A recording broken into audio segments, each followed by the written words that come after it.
even when he got to Miami. Over the years, he's developed a great touch.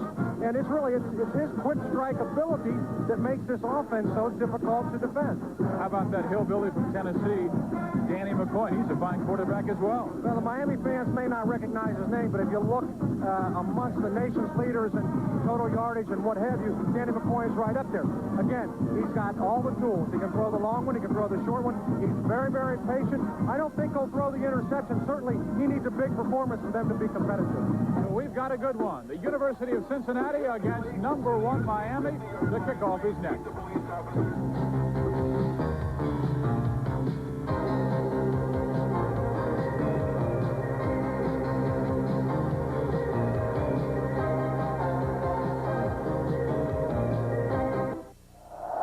Miami has played Cincinnati 6 times. They have won 5. The only time Miami has played at Nippert Stadium was way back in 1947. That was the game that Cincinnati won, 20-7, that final score. We are live here in Cincinnati. Steve Physiak along with Steve Grody, and a sellout crowd, something we have not seen at Nippert Stadium in a long time. One big reason is that young man. He is the leading candidate to win the Heisman Trophy this year, Vinny Testaverde. Well, I think he's hands down to win the award. You talk to the coaches on the Miami staff, and it's kind of scary. They tell me he continues to get better. Well, he will have the football first.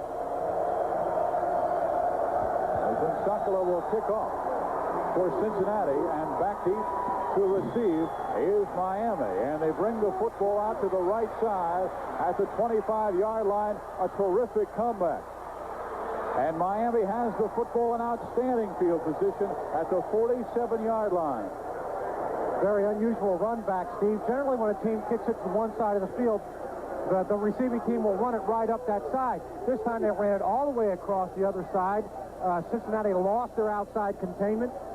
And this is just an excellent run back. One lead blocker right here, and he plays him all the way. That's J.C. Penney. So Testaverde on offense right away. And he goes to the air immediately. A deep drop. It's complete to Williams. And he is smacked down at the 42-yard line. Steve, we talked about the opening. We thought UC would line up to stop the running game on first down. Miami's a 70 to 80% run team on 1st and 10. That's a great way to mix it up to start the game. Highsmith is their best blocker. Williams had a marvelous game against UC last year.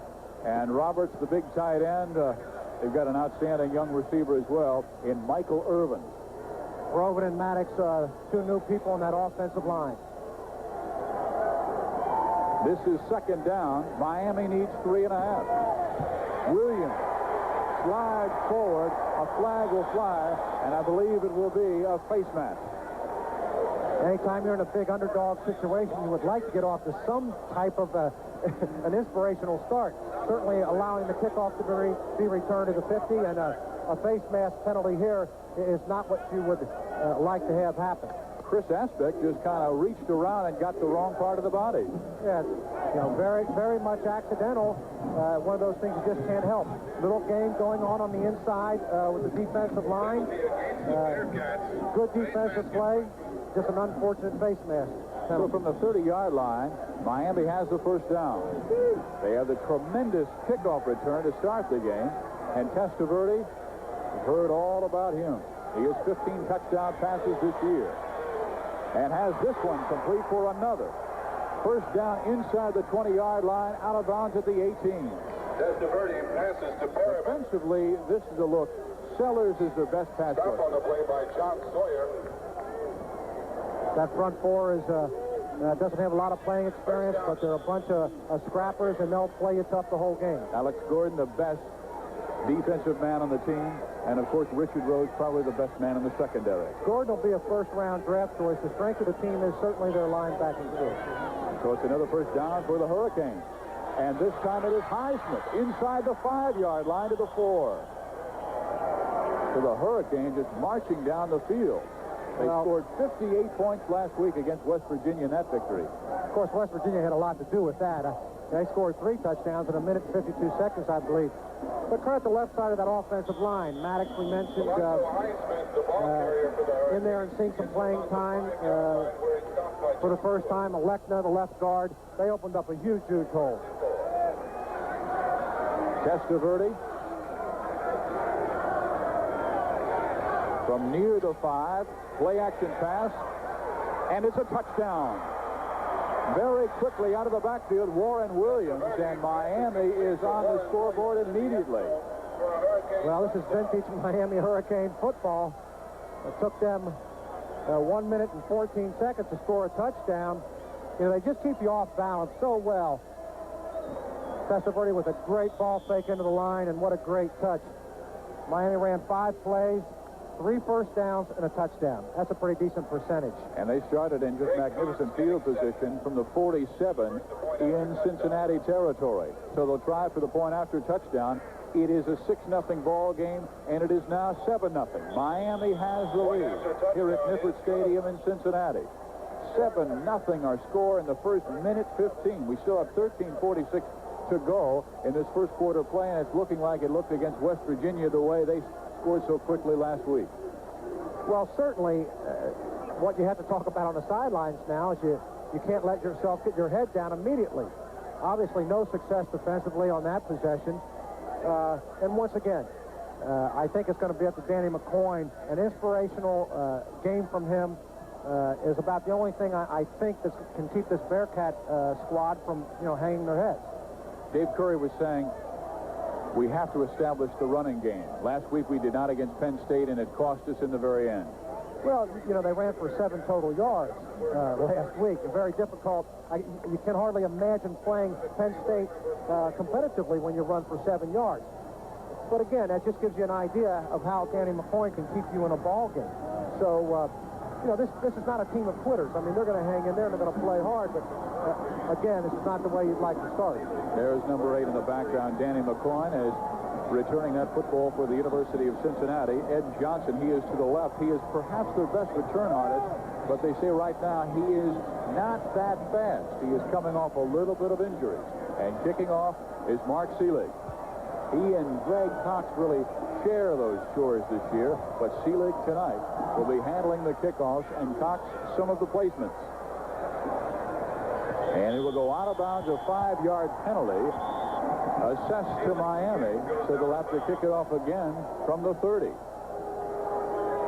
And a man down immediately, away from the football for the Hurricane. And the University of Cincinnati trainer right on top of the situation to make sure that young man is all right. It's a 7-0 ball game. Miami has the lead. Might be able to get a look at the injury on the left side of your screen.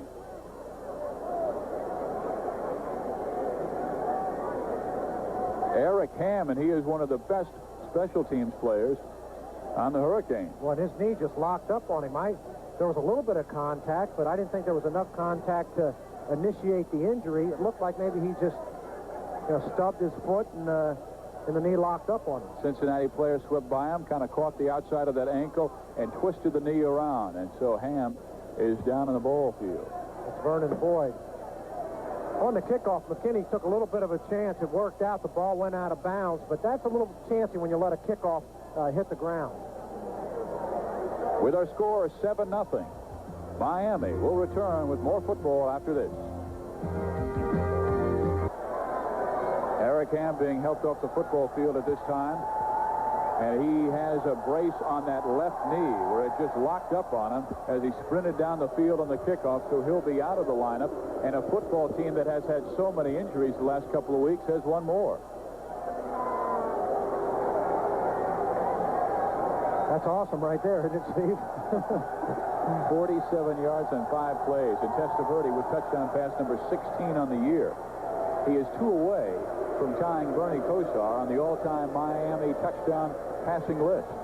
Kosar threw for 40, and Testaverde has now thrown for 38.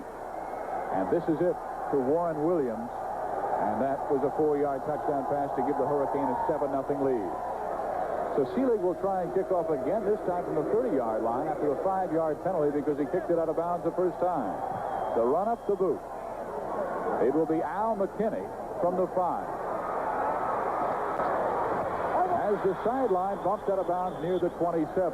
So an excellent kick by Seelig. He's kicking off from his 30-yard line and pounds it all the way to the 5. And there's Danny McCoy, 7th in passing efficiency, 10th in total offense in the nation. Taylor's the best running back, but he's been hurt. He's been hurt, played very little against Penn State last week.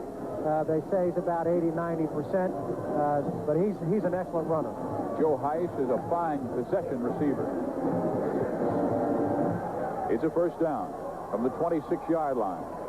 McCoy wants to throw right away, and it's to Reggie Taylor. He can scoot near a first down out of bounds to the 34-yard line. Still will need about 2 for the first down. He is only 5 feet 7 inches tall and weighs about 170, but he has a way of just really reading the entire field as he runs. Well, he's a strong runner. You get somebody low to the ground like that knows how to run and has some strength. That type of runner is very difficult to bring down. Pat Lavelle in the middle. The young man has moved from the outside to the inside. 2 yards for the first down on second down. In motion is Leonard Cry, and McCoy wants to throw again. He's going deep, and it is incomplete at the 40-yard line. Heiss was turning in that time, Steve, and the pass way too tall. Well, I don't know if they just missed connections in reading the defensive coverage, but had Heiss continued on his route to the sideline, that ball would have been catchable. So it's a third down and 2 for McCoy. The Cincinnati passing attack, as we go through the ball game, will remind you a lot of the old Raiders passing attack. They'll dink you here, dink you there. They're going to take what they give you. Because Penn State last week only threw 2 long passes. Third down and 2, and McCoy in trouble, dumps it off, incomplete. Punting situation as Miami with the great rush. And you've got to credit the secondary. Boy, it looked like McCoy had plenty of time. He did have plenty of time, and nobody was open. They flooded the right zone. Everybody was covered. Again, McCoy is very good. He's very patient. He'll stay in the pocket. He won't throw the interception. He's got very, very quick feet, and he'll sidestep the rush very, very well. I think he just threw this ball away. Had he had a little bit more time, he would have seen his receiver out in the flat. He was wide open. Dan Cilio is the man applying the pressure. He took over for Derwin Jones, who was injured 2 weeks ago. And Miami blocks the punt, picks it up, and they will run it in for the touchdown. The Hurricane. Now, this is looking a lot like West Virginia. The Hurricane, just an overpowering outfit, block the punt, take it in for the 6 points. And that's Bubba McDowell. Steve, one of the things you're concerned about anytime you come into a ball game as a big favorite is whether or not your team's going to be ready to play. McDowell blocks the punt, picks it up, and does it all himself. Well, that's only justice to the guy who blocks it, picks it up, and runs it in. But certainly Miami is tremendously ready to play this football game. They are number 1 in the country, and many people have been saying they have a clear path to be number 1 because they do not have a rough schedule the rest of the way. Well, the Hurricane up by 14-0, and just 2 minutes gone in this ball game. We'll be right back after these words from our local station. This is the Raycom Sports Network. When you talk about Miami, you always talk about the great offense. Vinny Testaverde on for the Heisman Trophy. Miami leads 14-0, but 2 things that people don't talk much about and that they're great at, special teams and defense. And boy, can they do it. Well, they're just they are the premier college football team in the country. Take a shot at the Miami bench. I think maybe we better brush up on some of those guys on the sidelines. The way things look right now, everybody's going to get to play. Bubba McDowell blocking the punt, taking it back for a touchdown. We have just 2 minutes gone in the ball game, and the Hurricane lead 14-0. So that young man, Danny McCoy, has a bunch of catching up to do. Cincinnati came into this evening's football game with a record of 3-3. Miami is looking for their 7th straight win. And if they can get that, it would be the first time in their history they've won their first 7 games. Reggie Taylor up the middle, tries to shoot by a couple, gains maybe 2-3 yards, and then is stuffed back. Well, you're faced with a difficult situation. You're playing against the best offensive team in the country, in my opinion. And, now you wonder, do we run the ball Do we get back to our game plan? Do we have to open it up? I don't know what the answer is. We'll see what decision the Cincinnati coaches make. There's a look at the defensive secondary. Benny Blades, they tell me, is simply outstanding. He leads the nation in interceptions with 6. A pass incomplete. It will be 3rd down now and 7 yards to go for Danny McCoy. He has hit 1 of 3 in the ball game, and he came into this evening's contest completing 67% of his passes. Well, there was a mix-up in the coverage that time. 2 defenders playing man-to-man coverage on a crossing pattern. Again, Cincinnati cannot afford to make any mistakes and not cash in on any opportunities like that in an overmatched situation. From the 29, and flags go flying. And I believe it may have been the left guard who moved just a little bit too early, Irvin Owens. Illegal procedure, offense. 3rd down now and 12 yards to go. Jimmy Jones is new into the game. He made the move into the lineup as a defensive end and pushing Bill Hawkins to a defensive tackle. Illegal procedure. Take a look at the handoff here. Oh, I'm sorry, that's the penalty. Jimmy Jones is a great story, as some people may or may not know. He did not even play his senior year in high school.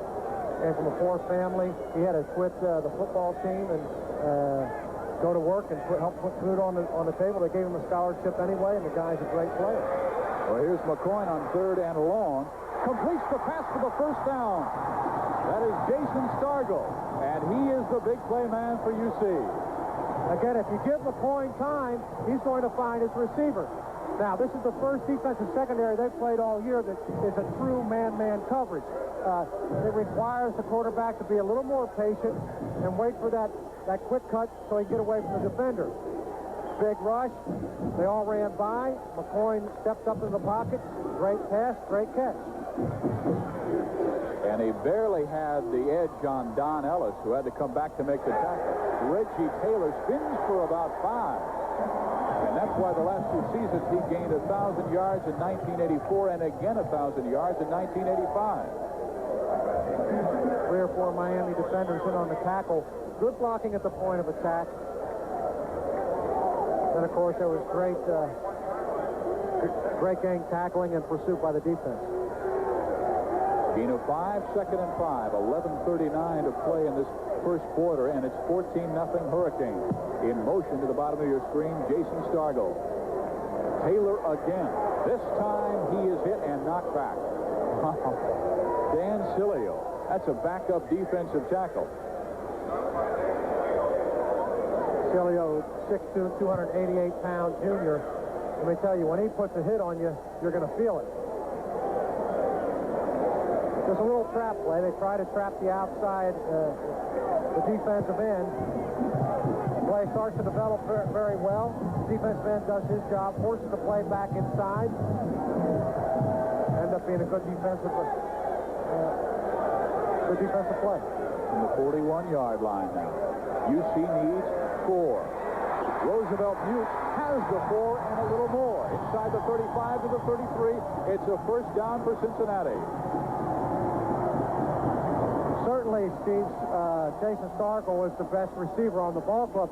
But really, the strength of the Cincinnati passing offense is McCoy's ability to hit a lot of different receivers.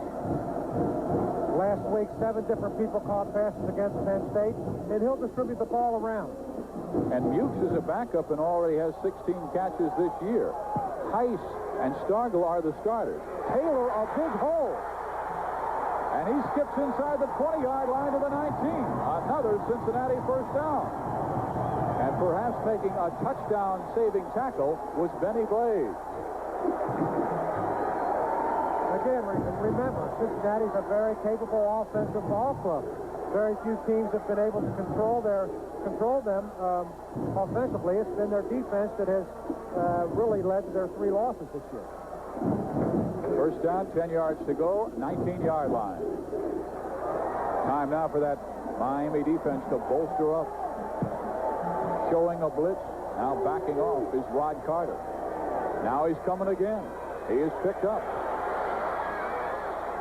McCoy with an excellent job of scrambling. Complete inside the 10-yard line. Greg Lathan, the tight end.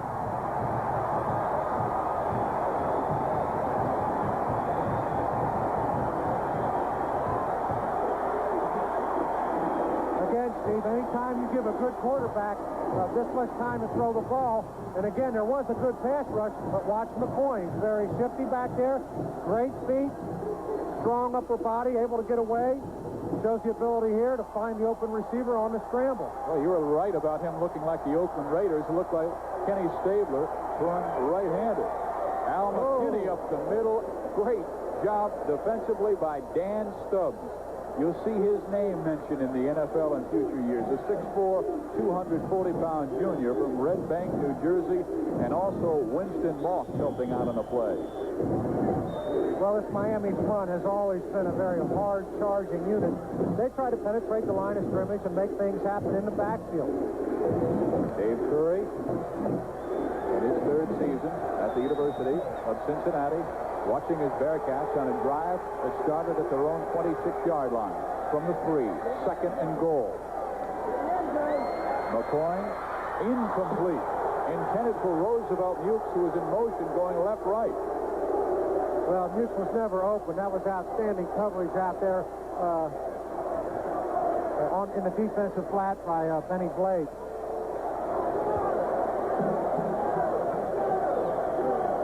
Third and goal from the 3. A look at Danny McCoy thus far. UC down to Miami 14-0.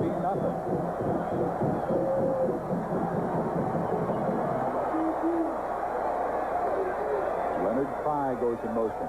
Yeah, got the blitz coming. McCoy has the time, now throws. Incomplete. Out of the end zone. Boy, credit that Miami defensive secondary. There was absolutely nobody open on the play. 3 receivers in the pattern. They even had on the weak side, they even had the outlet man covered. Arnez Perry was right there, but just was on the end line.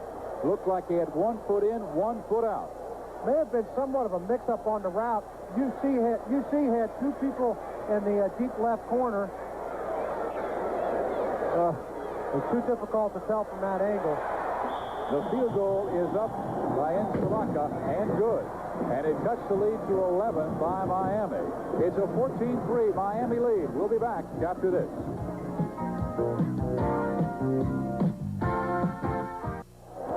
A full moon over Nippert Stadium as we get ready for Halloween at the end of the month of October. The Hurricanes leading Cincinnati 14-3. We are in the first quarter of play with 8 minutes and 33 seconds left. And Cincinnati, Steve Grody, really needed to punch that ball in the end zone to really get back in this ball game. They're still well out of it with knowing Miami's offense and their defense. Well, I was a little disappointed in the second down offensive play they ran. It was a 1-receiver pattern. It was well covered, and they really had no options set up for themselves. In Salaka with the boot deep to Penny. From the 3. Cut down at the 14-yard line.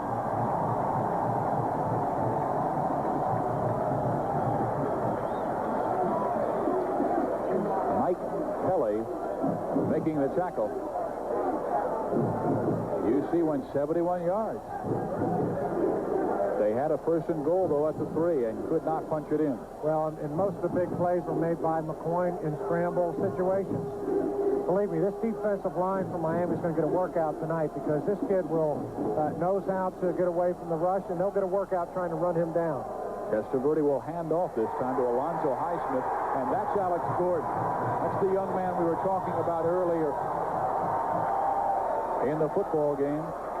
Alex Gordon, a 6'5", 240-pound senior who has had every single NFL team interested in him. Well, he's one of the 15 finalists for the Dick Butkus Linebacker of the Year award. I mean, he's got all the tools. 6'5", 240, runs a 4.6. You'd do well to run away from him. They may try it this time. They need 11. They lost a yard of the last play. It's second down. Great defense by John Lewis. And I thought coming into the ball game that may be a big key, Steve, was the fact that Miami's wide receivers are so very physical, and UC has very small defensive backs. You're right, they do. And one of the questions is their durability throughout this ball game. John Lewis is the big play man in the defensive backfield. 3 interceptions, fastest guy on the defense, and he read that one perfectly. That would have been big for Cincinnati. 3rd and 11. No blitz. Now Testaverde steps up in the pocket. Great It off, play. it will be a 4th down. Just shy of a 1st down. Let's see where they mark the football. Again, Miami ran a flood pattern right. All the receivers were covered. Testaverde did a great job, got away from the rush, forced that the pass defender closest to the line of scrimmage to commit to him, dumped it off, but the pursuit was there and they stopped him. There have been a lot of comparisons with he and the former Miami quarterback, Bernie Kosar. I think there might be one difference, and that's that Testaverde has a little bit more quicker feet. I would say he has much quicker feet. This one is almost blocked.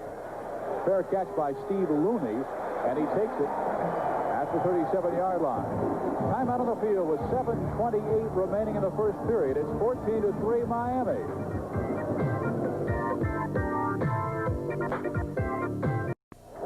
You see those 3 points Cincinnati has in the football game. Those are the first points Miami has given up in the first quarter since the Maryland game of 1985.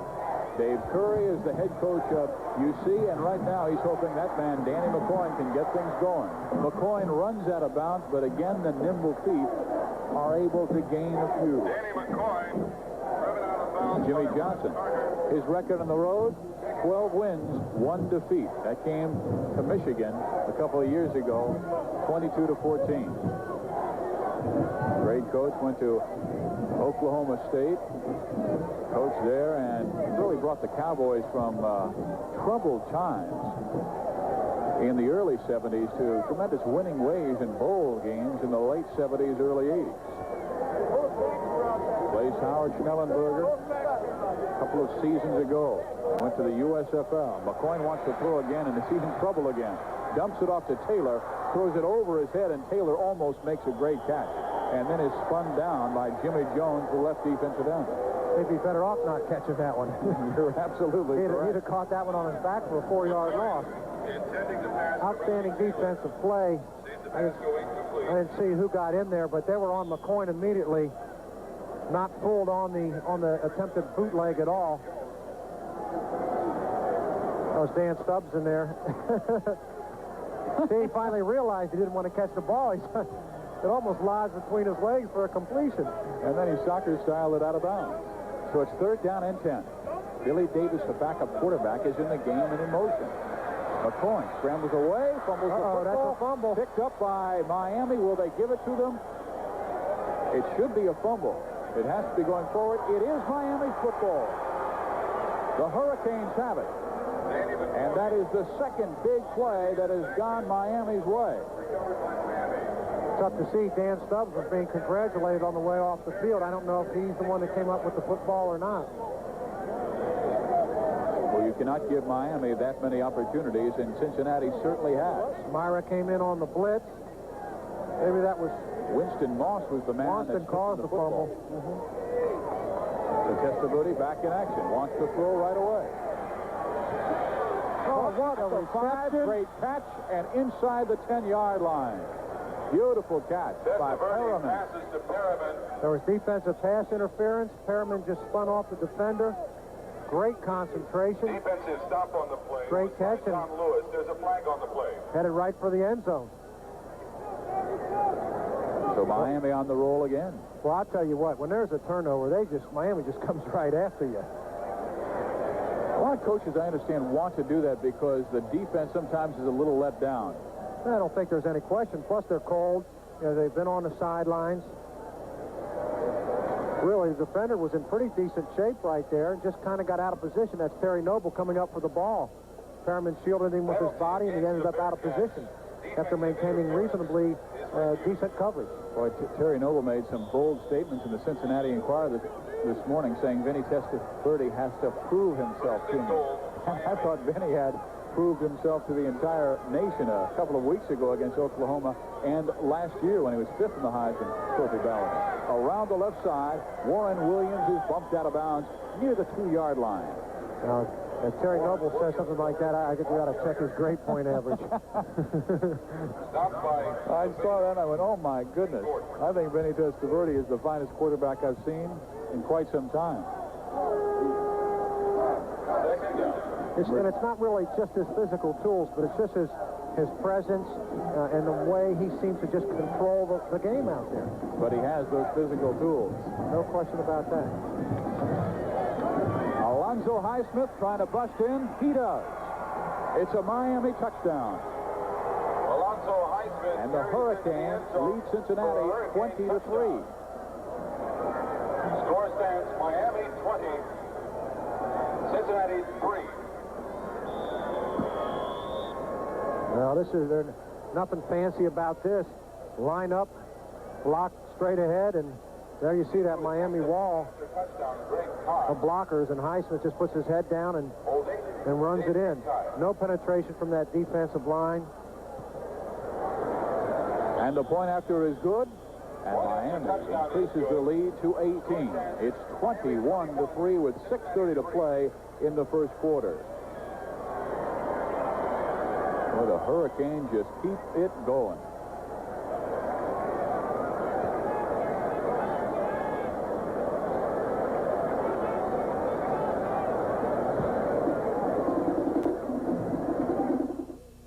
Travel arrangements made through Eastern, the airline with more flights to more fun vacations. This fall, visit a Caribbean island with Eastern, the leader in service to all the Americas. The Miami sideline. They have an 18-point lead. And, you know, we talked about them all year long. They have scored 50 points twice this year. Last week, of course, against West Virginia and earlier this season. But it is an offense that is just so explosive. But I still say the way they win their football games, the big games, is that great defense. No, I think certainly their offense always has something to do with it, but you don't win the big games without great defense. We talked at the top of the show that Cincinnati, in a game like this, could not make any mistakes. They've given up a touchdown on a block punt. They gave the ball to Miami right there at about Cincinnati's 30, and it's hurt them twice, 21-3. McKinney from the 6. Woo! 20 and then blasted down. McKinney takes the kickoff. Doug McFadden. Runs it back until he This time only 36 yards and only taking 30 seconds, and we still have 6:25 to play in the first quarter. That is dangerous if you're a Cincinnati fan, and it's exciting if you're watching this ball game home in Florida where we're telecasting tonight. Well, Cincinnati must have a big edge in time of possession, but that's about where it ends. Reggie Taylor tries the middle for about a 2-3 yard gain, and Dave Curry, very concerned coming into this football game. He said a program will not falter if we lose this game, nor will it prosper. What we need to do is be consistent. Well, their special teams plays hurt them. They've had 3 punts, 3 interceptions returned for touchdowns. They've had a couple punts blocked, and hurt them again here tonight. Taylor again, and he nears the first down. He needed 7. And he needs to get to near the 31-yard line. Moss in on that tackle again. That was an excellent play. Pulled the defense a little bit. Taylor would have picked up the first down and ran into the back of one of his offensive blockers. And had he not run into that blocker, I believe he had an open lane for a first down. It's 3rd and 1.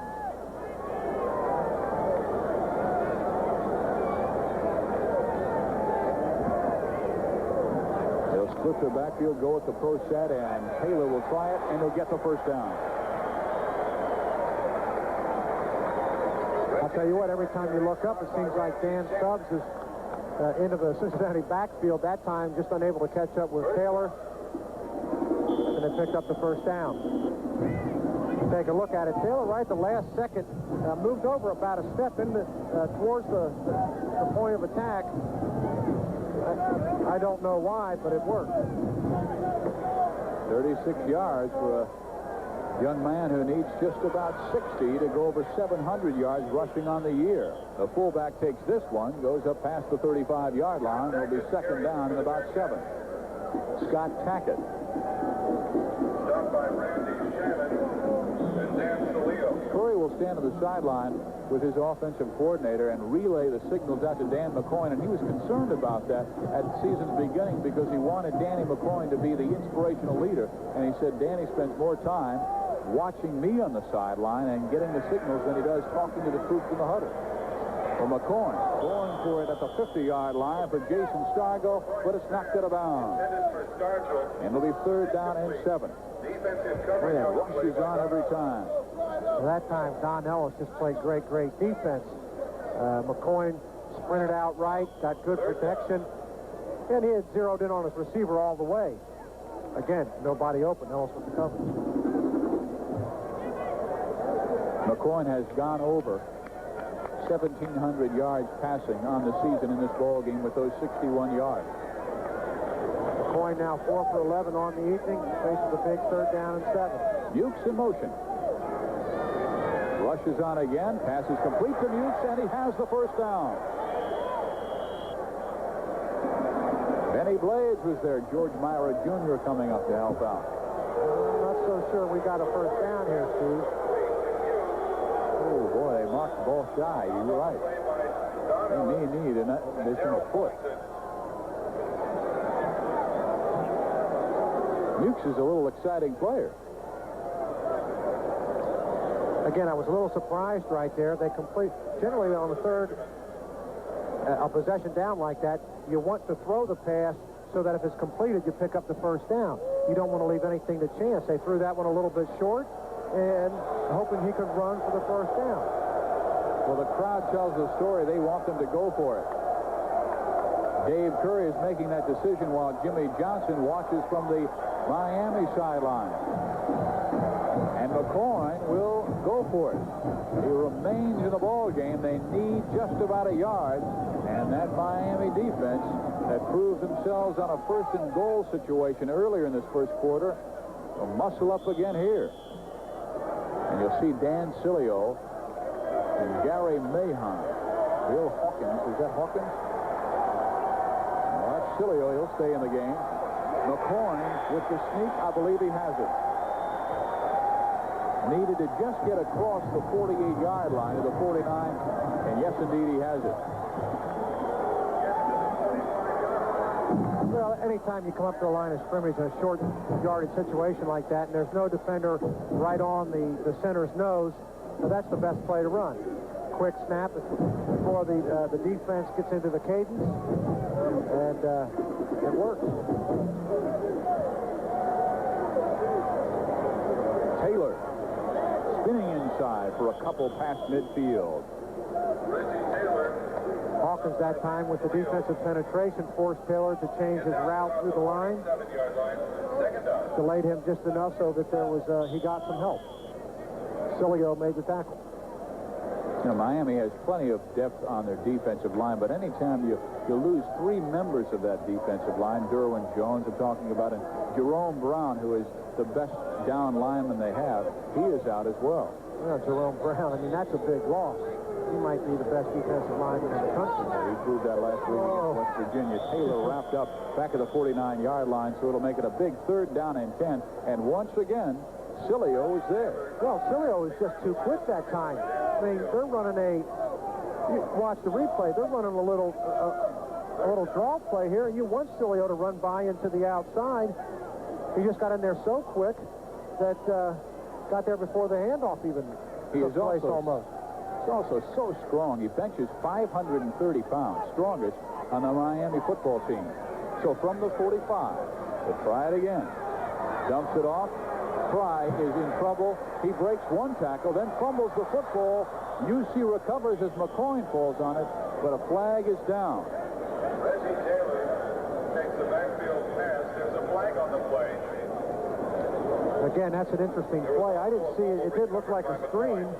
We have a holding violation on the Bearcats. Really no offensive lineman. It was not a screen pass. Again, nobody open on the pass pattern. McCoy had no choice. But really, it did look like, I mean, he looked like the intended receiver to me as quickly as the ball was thrown over there. Fry had nowhere to go. It will be 4th down and 22. They refuse the penalty, say, "No, sir, we'll take the big loss, and we'll take the football right now." In the punt for the Bearcats on 4th down, Sean Burdick, who averages right at 40 yards per kick, but better than that, his hang time is excellent, and there have been very few this year that have returned but many. But the first time he punted the football, well, it was blocked and returned for a touchdown. This time, Kintai will take it and race up the right sideline and be hit out of bounds by Robert Thomas. I got to tell you, he wasn't but one block away from taking that right down the sidelines. They've had an excellent kickoff return and now an excellent punt return. Well, they refer to Kintai as Mr. Substitute. Spent 4 solid years now backing up at the wide receiver spot.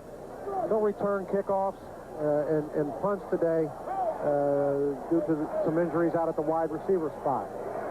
Testaverde from the 39-yard line. Warren Williams, left side. Washed it down by UC. Leading the way was linebacker Gerald Ware. Chris Aspect, the right defensive end, in on the play as well.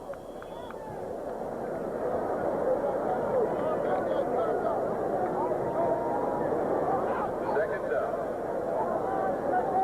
Testaverde needs 7 for the first down. 1:43 to play in the first quarter.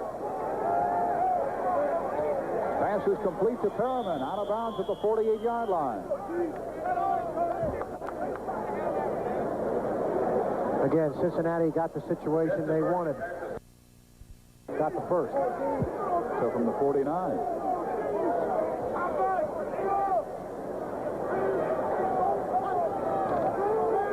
Williams will try the right side. Stacked up by Alex Gord, but breaks the tackle, breaks free, and is near another first down. As the clock closes inside of 1:30 left in the first quarter. It's a 21-3 football game. Miami has the lead, and Williams running wild. Well, as you watch this replay, what you have to recognize is the great blocking on the offensive line. Look how long it takes this play to develop, and look at all the blocks that are being sustained. It's got to be fun to run behind an offensive line capable of doing that. Well, that Greg Riccozzi is a great offensive center, maybe the best in the nation. Testaverde to throw. As the time now goes down, it looks like he stumbled on his own man, but credit the sack to Tom Zabotis. Well, Testaverde did well not to throw that ball. He's looking for somebody coming across the middle on an under route. I believe if he had thrown this pass, it would have been intercepted. Great time. 4 rushers actually ends up tripping over his own man. Well, Lesnak pushed the offensive lineman back, and that's what kind of cut the feet from under Vinny. So Testaverde needs 9 now with 18 seconds left in the first quarter. Deep drop. Complete for the first down at the 30-yard line. Perriman again. Wow, he had the time. The receivers get open. He's unstoppable. Complete to Brett Perriman. Well, Brian Blades is out with an ankle.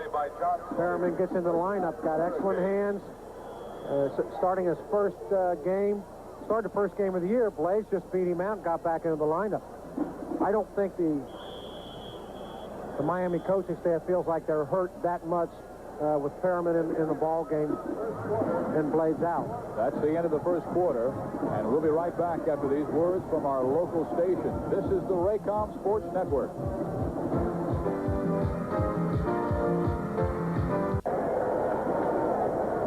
Vinny Testaverde is 7 of 8 in this football game, and he has now thrown 78 passes without an interception. The last one, a big play for a first down to Brett Perriman. The opening moments of the second quarter. Incomplete. 7 of 9. Trying to hit his tight end, Alfredo Roberts. And Roberts that time was wide open. I think Vinny threw that pass as he was backing up a little bit.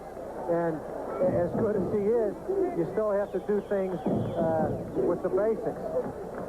See, he's a little bit off balance right there and throws it inaccurately.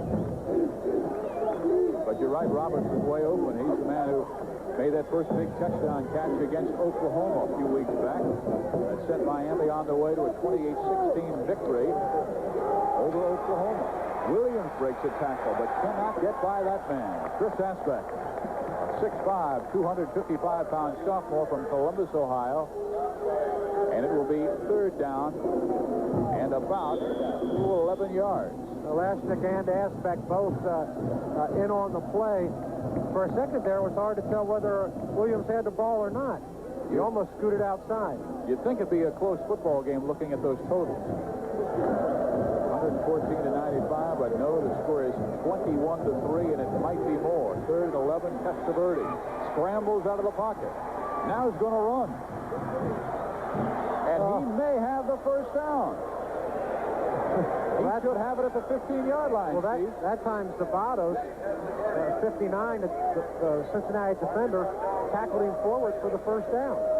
He kind of helped him on his journey. Now, great coverage to get to the 18. In the defensive secondary, great protection. They had a receiver deep down the left sideline, so there's no cornerback there. Now watch. He just throws him forward for the first down. He had him about the 20-yard line and then rolled him over his body to the 16. An extra 2 yards past the first down. Miami back on offense. Testaverde looking to the end zone. Look at the time he has. Oh! Touchdown! Michael Irvin, his 8th of the year. Well, you get that kind of time. The reason I started laughing, Warren Williams was standing all alone in the left flat. I mean, there was nobody within 20 yards of him. Testaverde chose to throw it in amongst between 3 offensive receivers and 4 defenders, and he threads the needle. Did he ever? Sees the whole field, got a rolling pocket. Now watch this. Look at that.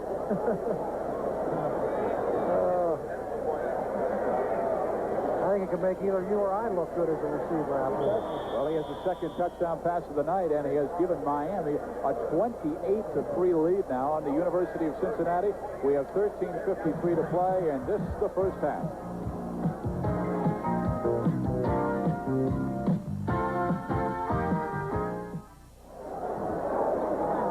To 3. The lead is 25 for the University of Miami, and Testaverde just doing a job on Cincinnati. He's 8 of 10 with 2 touchdown passes, but 2 of 3 in third down conversions. And that has been a difference in 2 of those touchdown drives. McKinney will take it in the end zone and go to an E. Those first quarter stats, UC has some good numbers as far as total yards go with 95. Miami has, well, a little bit more than 114 for the touchdown pass to Irvin. It looks even. Well, except that it's taken Miami about 1/3 the time to get those yardage, that much yardage and all those points. 3:20 on that drive, a 30-second drive earlier, a 6-second drive on the block punt, and a 1:32 drive. That's the longest they've had the ball. They got to work on that. They just don't control the. They just don't control the ball offensively. McCoy on first down completes the pass. 25, 30, first down for Taylor. He stopped at the 35. Boy, and Taylor that time made a great move to avoid the initial tackle, but I thought he should have cut down the right sideline. There were 2 other receivers down there that would have given him some blocking help, but he ran back into the defense. I mean, it was a nice 15-yard pickup. But again, I thought he could have done a little bit better in the open field running area. Well, they are hoping that Reggie Taylor would play tonight's football game at 100%. He is coming off of a hip pointer from a couple of weeks ago and just played a tough game against Penn State. Did not have the kind of Reggie Taylor numbers. Broken up by Miami. Yeah, McCoy just underthrew that ball. Stargell had the defender beat. Had to wait for the ball to arrive. And Stargell did a good job that time of breaking up the interception. Was clearly behind the defender. Still can't pick up the number. Bubba McDowell. Yeah, looks like McDowell back there. He has 1 interception this year and ran that one back for a touchdown. And they strictly went for it all in that play. There were only two receivers in the pattern, both running streaks. Taylor tries the middle, ridden down, lost of 5, and that's Dan Stubbs. Boy, he got in that backfield like right now. I'll tell you what, the way Stubbs is playing, it doesn't matter who's hurt on that defensive line. No one was there to block him. You know, it was a funny play. It was set up to look like a sweep right, and I think maybe that was McCoy's responsibility to block Stubbs. McCoy's responsibility? A little bit of a mismatch there, don't you think? 3rd and 15. Stubbs in again. Completes the pass. First down. Tight end Greg Lathan again. He has caught 2 in the game. Winston Moss on the coverage that time and really did a pretty decent job. This is just a pass that's thrown in the only place that it can't be intercepted. Nice and low. Great pass, great catch. Last year's score, Miami 38, UC nothing. It's 28-3 with 12:27 to go in this first half. And Scott Tackett tries the middle and is ridden down near the 40-yard line. That front line of Pat Lavelle, Rick Childress, Irvin Owen, Mike Stokovic, and Dick Ryder beginning to play a little bit better.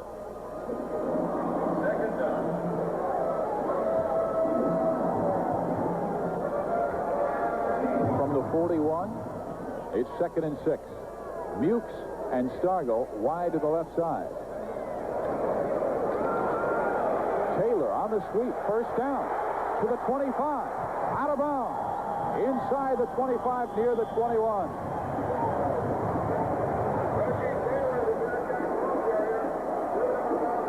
I'll tell you what, now this is a great run by Taylor. Just a simple handoff left. He reads the block, gets outside, and that's a great cut right there. Between 2 defenders, looks like it could have been a clip right there. Little standoff there on the sideline. He's only 5'7", but he's not going to back off. Well, there's a flag on the play too.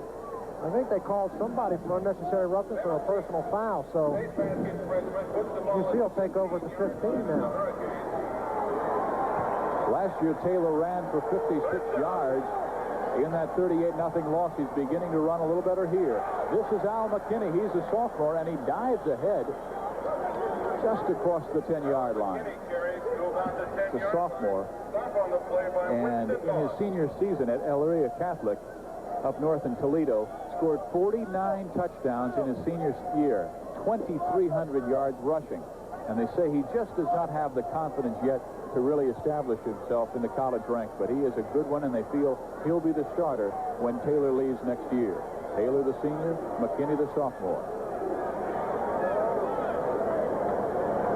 McCoy wants to go to McKinney again. Left side sweep, out of bounds, but has the first down. And for the second time, see, they've got a 1st and goal at the 3-yard line. Last time, UC could not punch it in.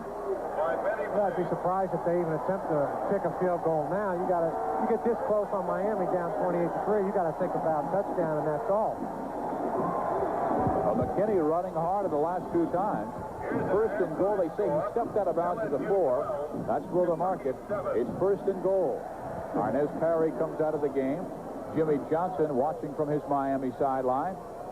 And Danny McCoy trying to get the UC Bearcats into the end zone by way of the touchdown for the first time of the game. Reggie Taylor knocks his way near the 3. Well, UC now starting to open it up in the running game, running the ball to that weak side. What that allows them to do is it gives them a chance, if they're runners, to get outside and get away from the defensive traffic. Gives Taylor a little bit of room to make a move. You can see that he has the ability to set a defender up. You know, he'll run sideways, and he's got the ability to plant and cut and run strong upfield. Well, he's approaching his stats from a year ago when he gained 56 yards against Miami. Taylor left this time. He tries to cut inside, hurdles to the 1, but stops shy there. So it'll be 3rd and goal from the 1-yard line. George Myra came in there to make the tackle. And it's kind of interesting talking about George Myra. He's a guy you hear about because of his father, who was the quarterback, but he's a guy you don't say very much, and then he winds up leading the game in tackles. Hey, the middle linebacker is generally the mainstay of the defense. And Myra Myra does his job week in, week out. And that's what you look for from your middle linebacker, consistency. 3rd and goal. Taylor stays in, tackles the fullback right in front of him. Taylor again. UC, touchdown.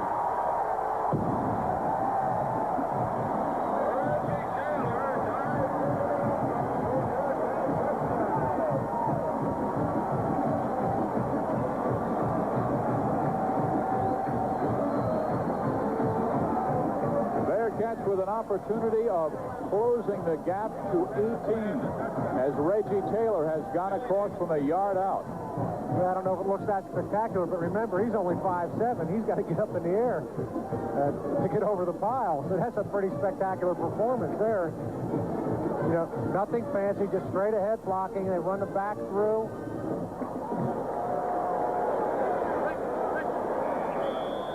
Billy Davis to hold. The point after touchdown is no good, but there's a flag and a whistle well before the snap.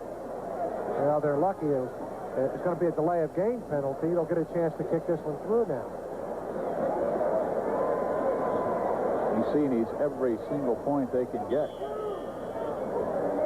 They'll back them up 5. And Shalaka will try again. Before the snap of the ball, Bearcats are trying with a 5-yard penalty.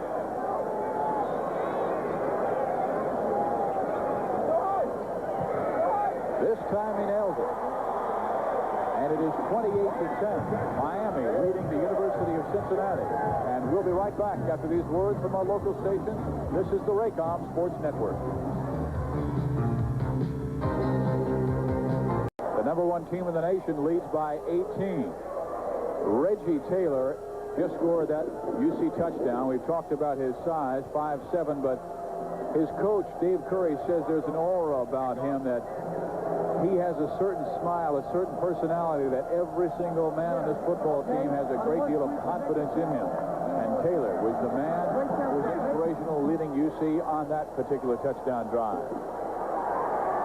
It goes into the end zone. It will be a touchback. Miami football at the 20-yard line.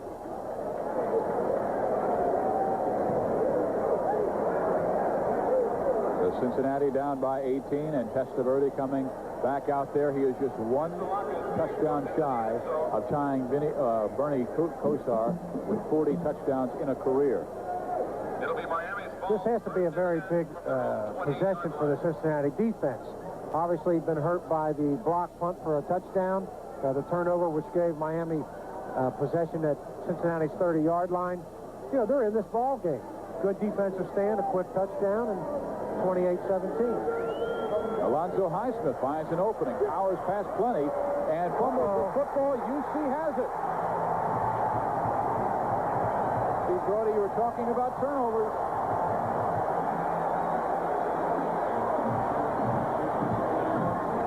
Well, that time there was great blocking, and right at the line of attack, a little hole opened up. Alonzo Highsmith broke free and clear. And I'll tell you what, you know, when he got tackled here, the defender was simply trying to get out of the way. Watch this. Breaks one tackle there with a straight arm. And right here, the defender's really just trying to get out of the way. That's John Sawyer. Highsmith almost runs over him, but the ball comes loose. And Richard Rhodes recovers. He is the strong safety. Usually plays the free side, but because of injuries, they have moved him to that strong side. Razzle-dazzle by Cincinnati. McCoy going deep. And it's broken up. Beautiful play by Benny Blades, who came out of nowhere and now is hurt down at the 5-yard line. And Jimmy Johnson has to be saying, not another one. Blades going down again, and he did it in spectacular fashion, breaking up a pass that was sent deep for Jason Stargell. Well, McCoy that time just waited way too long to throw that pass. He had an open receiver a solid 5 seconds before he let the ball go. By that time, the pass was in the air for so long, it gave every defender, everyone in the defensive secondary had time to recover. As soon as he gets this ball, he's got an open receiver. Little flea flicker action, and see him hesitate. I don't know why he hesitated. This ball is, again, so long in the air. It just gives every defender a chance to recover. Intended for Darrell Huber, Greg Lathan, and Joe Heiss. And then Blades went down, but he's back up, and that is good news. Well, actually, Reggie Taylor tries the middle. Nothing there. Down he goes at the 38-yard line. Steve, I was going to say Joe Heiss, 81, was the receiver that was wide open. That ball ended up being thrown to Latham. And again, that has to be a little bit of a mistake in the pattern. In a flea flicker, you never have two receivers in the same area of the pass. So it's 3rd down and 6. Football at the 38. McCoy back to the air.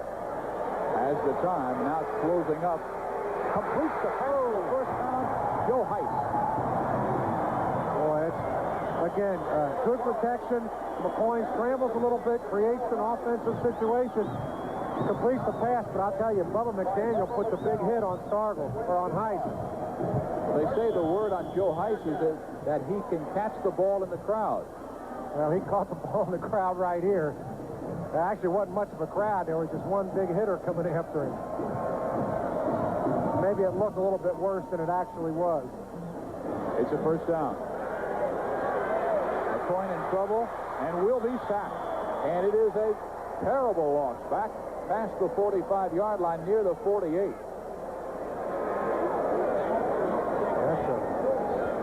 I don't know where they're going to spot forward progress, but that's close to a 20-yard loss.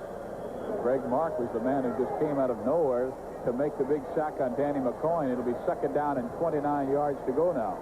Well, McCoy's usually a little bit better than this. He'll normally just throw that ball away. As he was going down, he was looking to get rid of it, but Mark had him had such a tight grip on him, he couldn't even throw the ball. Dump off to Taylor. Takes out one man and dives ahead to the 31. But still will be shy of the first down by a good 14 yards. Good decision there, though. You can't try to get it all back in one play. I think you're basically in field position now where you're thinking about possibly just going for the first down. You've got 2 more downs to get 14 yards. Might be just a little bit out of field goal range. So you just want to nip away at them here. You got 2 downs left. You see 6th nationally in passing offense, averaging 280 yards per game. Back to the air they go. McCoy throws it, completes it to Stargell. Dives ahead. Will be shy of that first down, though. He needed to get to the 18. Well, you're looking at a 40-yard field goal now.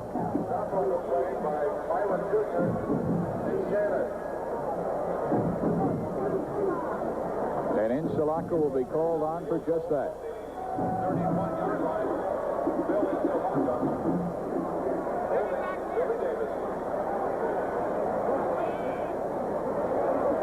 His longest this year is 39. The kick is up. It is long enough, and it is good. And Cincinnati has closed to within 15 of the University of Miami. It's a 28-13 football game. And we'll return with 6:20 left in the first half after these words.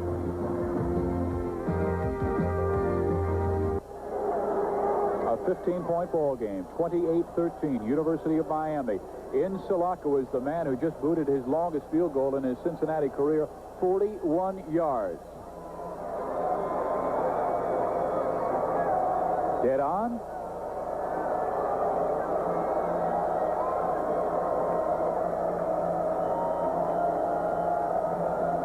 Jimmy Johnson showing a little bit more concern than he had at the start of this ball game.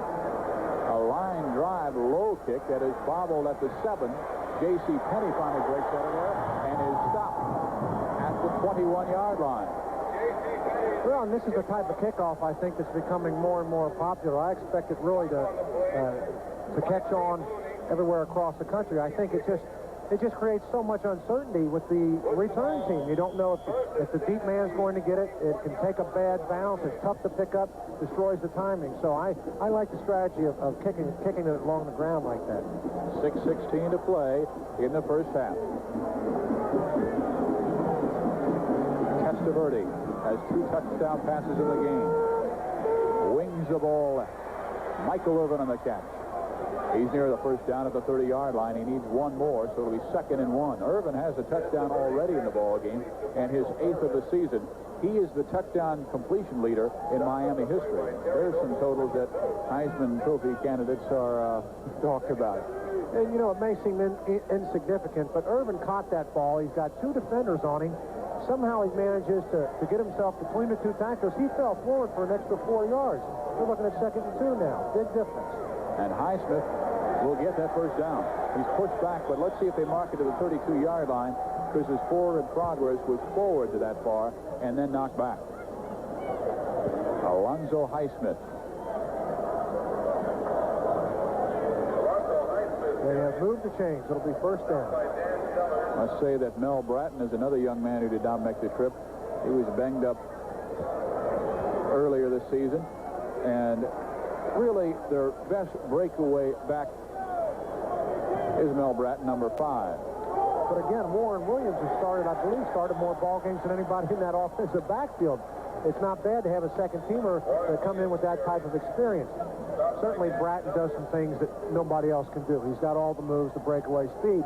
But and Williams, of course, is more of a north-south runner. He's not going to make the moves. He's going to run strong and run it right towards the goal line. Again, though, you don't lose that much when you bring in a Warren Williams. He's a great player. They also have Darrell Oliver. They've got Cleveland Gary, J.C. Penney. Plenty of talent. Highsmith with the catch and with the nice run. And up by the 50-yard line in UC territory. That is such a difficult pass pattern to defend. Highsmith does a great job of waiting till the last second to come out of the backfield. He hides in there behind the lineman, and you know, they give the linebackers plenty of time to drop. And as a result, they run this play often. I mean, Highsmith is second, has the second most catches on the team for the second most yards. So it's a 1st and 10 at the 49. Testaverde to Highsmith. Big hole. He's off the right side, inside the 35 to the 31. Not bad for a guy who was recruited as a defensive end, huh? Not bad at all, but I'll tell you, Rakosi, the center, is just brilliant. 290 pounds, and a lot of people are saying he is the premier center in the country, and just opened up a gaping hole on that right side. Well, you know, I'd like to know the last time a college had the All-American center and the All-American quarterback on their team. That's a pretty decent way to start the play, from center to quarterback to All-American. You don't have too many bad exchanges. Testaverde has not in this football game. And Highsmith wants it again and just breaks another tackle, spins forward by the 25, inside to the 23-yard line, and closing in on another first down. It'll be 2nd down and short. They'll need maybe 3 yards. Beginning to pile up some yardage. He came into the ball game with 190 yards and 1 touchdown. He's already scored 1 in the ball game, so give him 2 on the season for the 238-pound senior.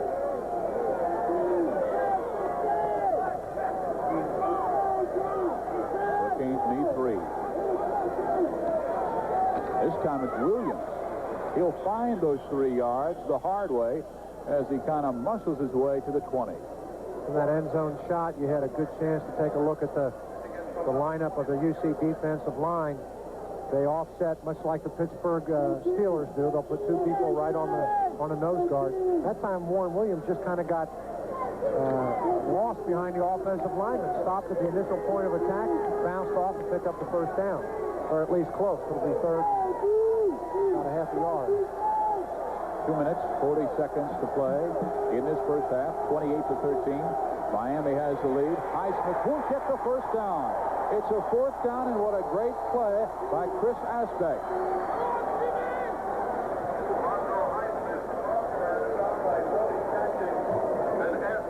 Asbeck and Catchings in, and that's a great defensive play. Chose to go wide. Looked like the play was meant to go off tackle. Not much of a hole. They tried to bounce outside. The defense was up to the task. So it's time to try for the field goal, and that will mean Mark Seelig to be called on. David Kintai will hold. Seelig this year, 5 of 8. Kick is up. And it is wide. to the left side. Cincinnati excited. They have held. Selig misses. And the score remains 28-13 with a minute 47 to play in this first half of action.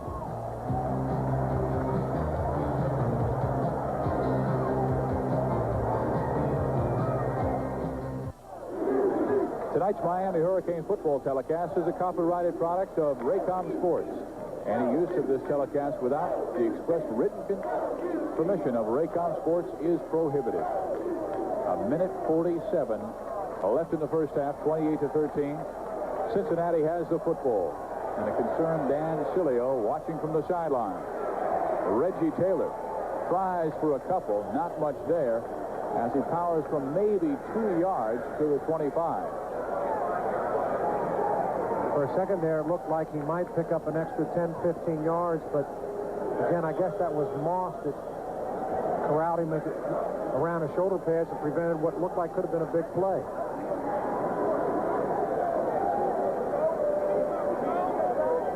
McCloyne looking long down the middle, completes the pass, but a flag is down as Heist is cut down at the 40-yard line.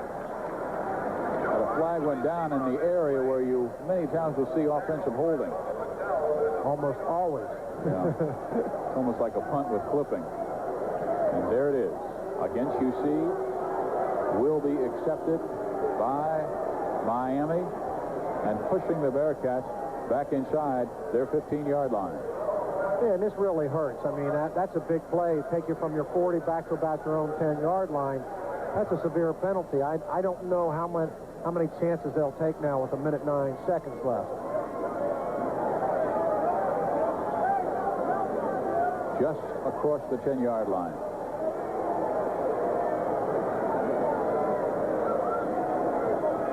If they go up in the air now, I think they'll throw something very, very safe.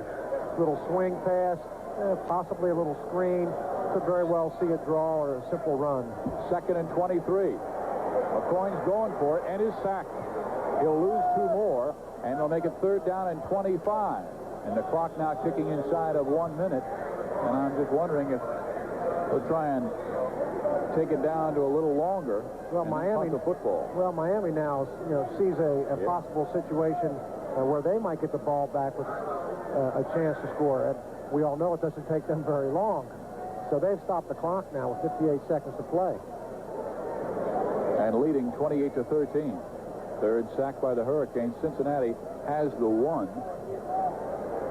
Boy, it has been Danny Stubbs. It's been Derwin Jones. Well, Jones is gone, excuse me, or Dan Sileo, I meant to say. Bill Hawkins from the inside.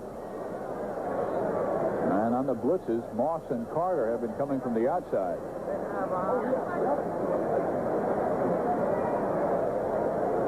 So McCoyne will have a 3rd and 25. Well, what goes through your mind now is certainly you'd like to pick up the first down, but you've got a solid 20 yards to go. You want to keep the clock running now. You want to force Miami to use another timeout. So you may just very well see them run the ball here. From the 8-yard line. Miami not showing a blitz yet. 4-man front. No blitz. Little dump off to Taylor. He gets it back to the 21, but still about 12 yards shy of a first down. And UC wants a penalty for roughing up their star Reggie Taylor, but will not get it. And on comes Sean Burdick to punt it away with 43 seconds left and a 4th down and 12. Well, Miami's called another timeout. The clock has stopped now. 43 seconds. Maybe we should watch Bubba McDowell, number 48. He'll be lined up on the left side early in this ball game. In the first 2 minutes of the ball game, he broke free, blocked a punt by Burdick, and then scooped it up on the second bounce and raced into the end zone for the touchdown. That made it a 14-0 ball game. He's one of their best special teams performers and also a tremendous defensive back as well. Kintai will be there for the return. And the chill beginning to affect the night here in Cincinnati. Vinny Testaverde was recruited by, well, what he considered 3 real schools that he was was looking at. Syracuse, North Carolina, and Miami, and he said he went further south simply for that reason. He wanted the sunshine. Said he got off the plane, it was 85 degrees, saw the beach, and said, I think I want to stay here. Burdick standing at his 6-yard line. Gets it off. Oh, what a punt. Kintai, 34-yard line. Almost ran into his own man, but gets a fine return outside left as he breaks his way up past the 40-yard line. So it'll be 1st and 10 for Testaverde. And that was a very important, good punt by the Cincinnati Bearcats. That, you get off a bad one right there, and you put them on in your territory in a chance for a quick strike.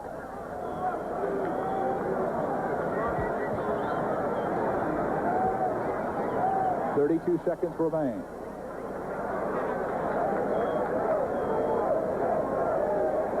Plenty of time. Again.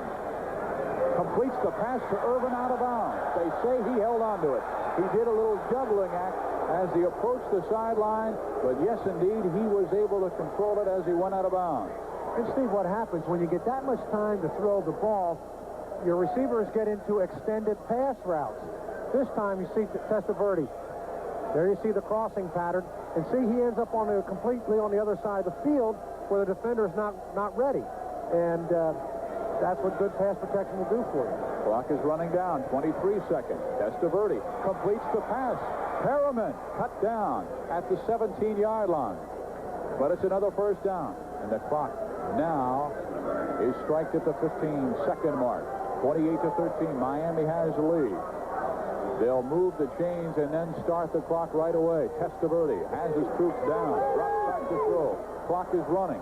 Incomplete in the end zone. Intended for Irvin. And the clock stops at 11.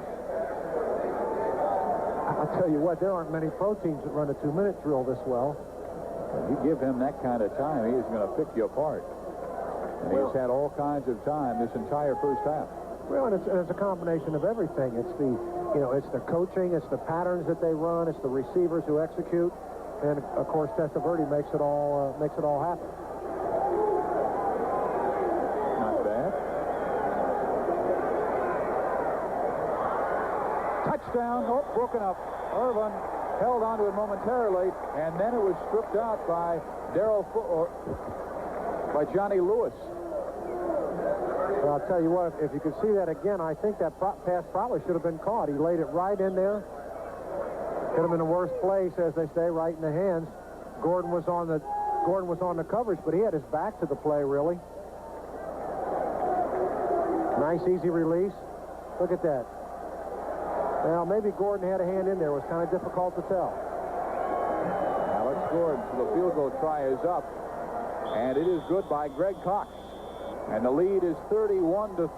Miami over UC. Almost looked like another touchdown pass by Vinny Testaverde, but he was cut down by Alex Gordon in the fine defensive play in the back of the end zone. So Jimmy Johnson goes to the locker room with a nice little lead of 31-13. Well, I think he has to be satisfied. As we talked at the top, you're always worried when you come into a game where you're a big, heavy favorite, whether your team's going to be ready to play or not.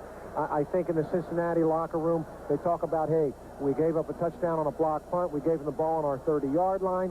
Beyond that, we played this team pretty well. So, hang in there, come out. We're going to get the ball to start the second half. Let's take it down, score a touchdown right on our first possession, and we're in the ball game. And Miami leading 31-13 over Cincinnati. We'll be right back after these words from our local stations. This is the Raycom Sports Network.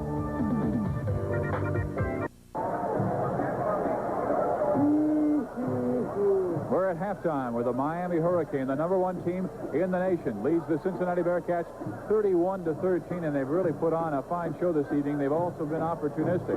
The block punt returned for a touchdown and also fumble, which later developed in a score. Well, again, we're kind of saying some things that we set up at the top of the game. Anytime you're in an overmatched situation, you simply can't turn the ball over. Miami will just kill you. Here's the first scoring drive. Testaverde hits Warren Williams for the touchdown. Well, and this is the block punt right here. Only McDowell. justice that McDowell picks it up and scores. Cincinnati hung in there, though. I mean, they fell behind quick early and hung in there real well. You see another touchdown, Highsmith going off right in. And really, I'd say towards the latter part of the second half, they went to the running game a little bit more, and Highsmith was outstanding. Testaverde right here is really going to thread the needle. We talked about the time that he gets to throw the ball. It allows receivers to go into extended pass routes. It confuses the defensive secondary, and then taking advantage a couple times in those exact situations. The little guy, Reggie Taylor, over the top for Cincinnati's only touchdown. Well, Taylor's been good, too. Late in the second half, when they had some experience in the rushing game, they started running Taylor wide. And he's very good in the open field, knows how to set up the defenders, accelerates well off the cut. And again, Cincinnati's come up with a good offensive showing today. And that's why Miami leads by 18. We'll return with the statistics of the first half of play after these words.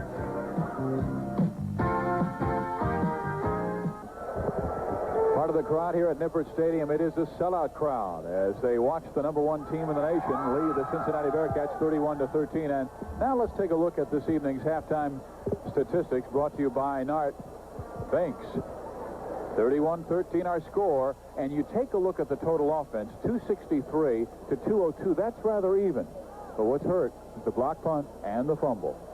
Well, again, Cincinnati's had a good offensive showing, as we just mentioned. 11 first downs, 61 yards rushing, 141 passing. They're a 50-50 offensive ball club, but, they'll take what you give them, for Miami. And, you find yourself ignoring Miami a little bit because they do the same thing every week out. They win. They win, and they look like the #1 team in the country. So, you do tend to overlook a consistent offensive performance, and certainly Testaverde's just been absolutely outstanding again. Time of possession, though, 18 minutes in favor of Cincinnati, 11 for Miami, but you see the score, 31-13. We'll come back with the second half kickoff after this. Tonight's University of Miami football game is being brought to you by your Dade Broward Mazda dealer and by Barnett Bank. Barnett is Florida's bank.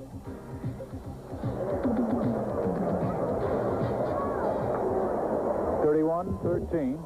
Cincinnati has the disadvantage to the Miami Hurricane, and the Hurricanes really look like they may be the team to beat going into the bowl games on January 1st, really with a great opportunity because the rest of the season they have Florida State, they have Pitt, they have Tulsa, and East Carolina. Now, none of those are really in the top 20. Florida State's always a tough foe, but Miami has a chance to go into the January bowl games as the #1 team in the country.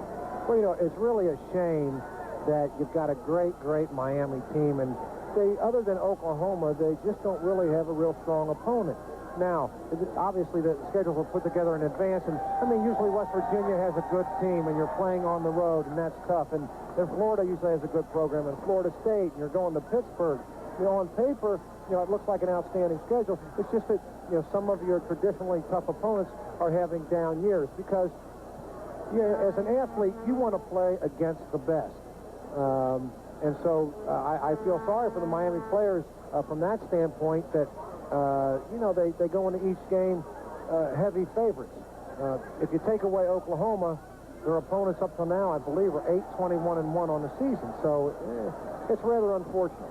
Well, as Jimmy Johnson said, when you are an independent like we are, you don't have people within your conference publicizing your schedule, and that is the situation that Miami has in front of them. Some scores from around the nation. Florida State, well, Miami will play them very soon, 52-3 winners over Wichita State. So add one more victory to that 8-21 you were talking about. Well, again, it's no criticism as you take a look at some other scores. It's no criticism. I'm just saying an athlete wants to be challenged. He wants to play the best teams in the country. I have to believe that the Miami players, they would like to play in Oklahoma every week, Nebraska, Michigan. I'm just saying it's rather unfortunate that they, on their schedule, aren't some of the other top-ranked teams in the country. There's Dave Curry of the University of Cincinnati. Earlier this week, he told me it's not how many games you win, it's who you beat. And that's why this ball game was very important, and so was last week's with Penn State. He said after the Penn State game, I felt like I had my girlfriend at the altar, and she didn't say I do. That's pretty good. Got a victory. Pretty good analogy, and they really, really played well last week. You know, the problem with the Cincinnati football program is that it's been used as a stepping stone for a number of different coaches. Watson Brown, who was down at Vanderbilt, and a number of others, and they just haven't had that continuity. Of course, part of that has to do with with money. You have to pay a head coach if you want to keep him, and they aren't one of the the more well-endowed programs financially. Maybe they'll get there. But certainly they need a head coach to come in here and stay and build this program. Well, they certainly have the enthusiasm tonight, led by that man, Danny McCoy. A packed crowd here at Nippert Stadium. Danny McCoy, one of the fine passers in UC history, and they've had some dandies, Troy Bodine, Greg Cook, and down the line.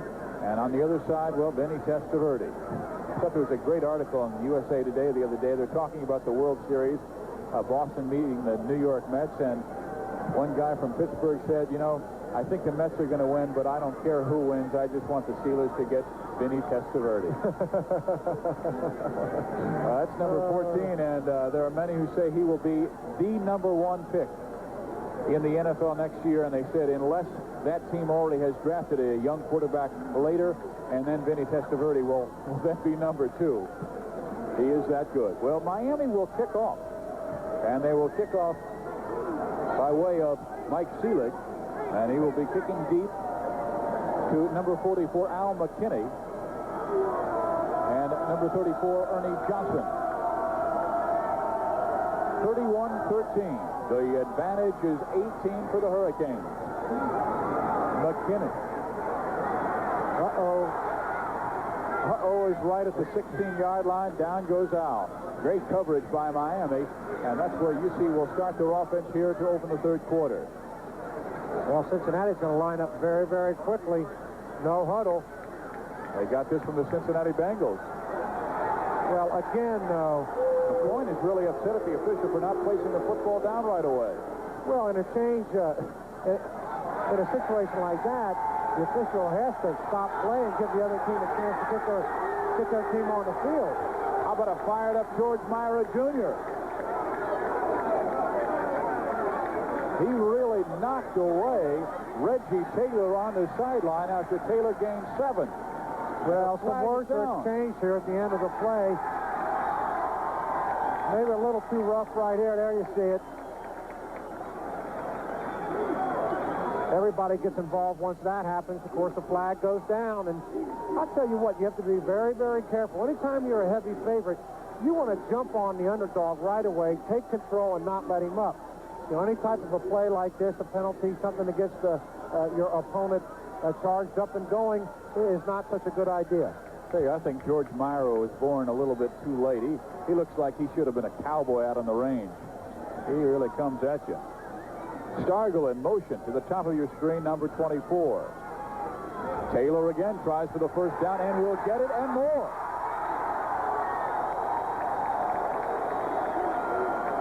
Again, now Cincinnati beginning to develop a pattern where they will run Taylor to the wide side of the field. Excellent blocking along the right side of the offensive line. Childress, Reeder, and Huber. Runs with his head up. Saw the opening. He's a small guy. He doesn't need much of a break. Puts his head down, and again, he accelerates through the hole. He's 30 yards past what he did against Miami last year when he gained just 56 yards. And in a season that he garnered 1,112 and gets a couple more here to approach that 90 mark. The Cincinnati offensive line, everyone along that offensive front line started at least one a little bit last year, but really don't have a whole lot of experience. I think the coaching staff feels like their best football is still ahead of them. They have better football in them. And certainly they've played very well in stretches here tonight. 2nd and 5. McCoy in trouble, and how? Boy, is he ridden down. Great defensive play by Greg Mark, the freshman. A 6'4", 221-pounder who stepped in there in place of Bill Hawkins, who has moved to the inside. And Mark picks up his 2nd sack of the game. Well, let's see what happens here. Offensive tackle simply lost his feet. Mark will leave the game now. It's 3rd down and 15. Actually, that looked like number 74, the center, who was over there picking up the defensive end. Pat Lavelle. McCoy in trouble again. And will be sacked again. A flag is down. Again, that usually means offensive holding. But Dan Cilio came into the ball game with a couple of sacks. Picks up his 3rd. Holding. Offense. Probably will be refused. And McCoy looking like he's limping back to the huddle. It would be a 4th down at about 22 yards to go. Decline. Miami wants the football. They're leading 31-13, and McCoy leaves the field shaking his head. Well, Cincinnati came out, ran the ball very well. Went away from the run. 2 sacks, and they'll give it up. Once again, credit that defensive secondary. They're the ones, for the most part, that have caused the sacks through outstanding coverage. Burdick must get it off quickly, and does. Hangs it high. Kintyre lets it go, and it takes a bad bounce. And will rest down at the 38-yard line. We'll pause with 12 minutes and 59 seconds remaining in the 3rd period. 31-13 Miami.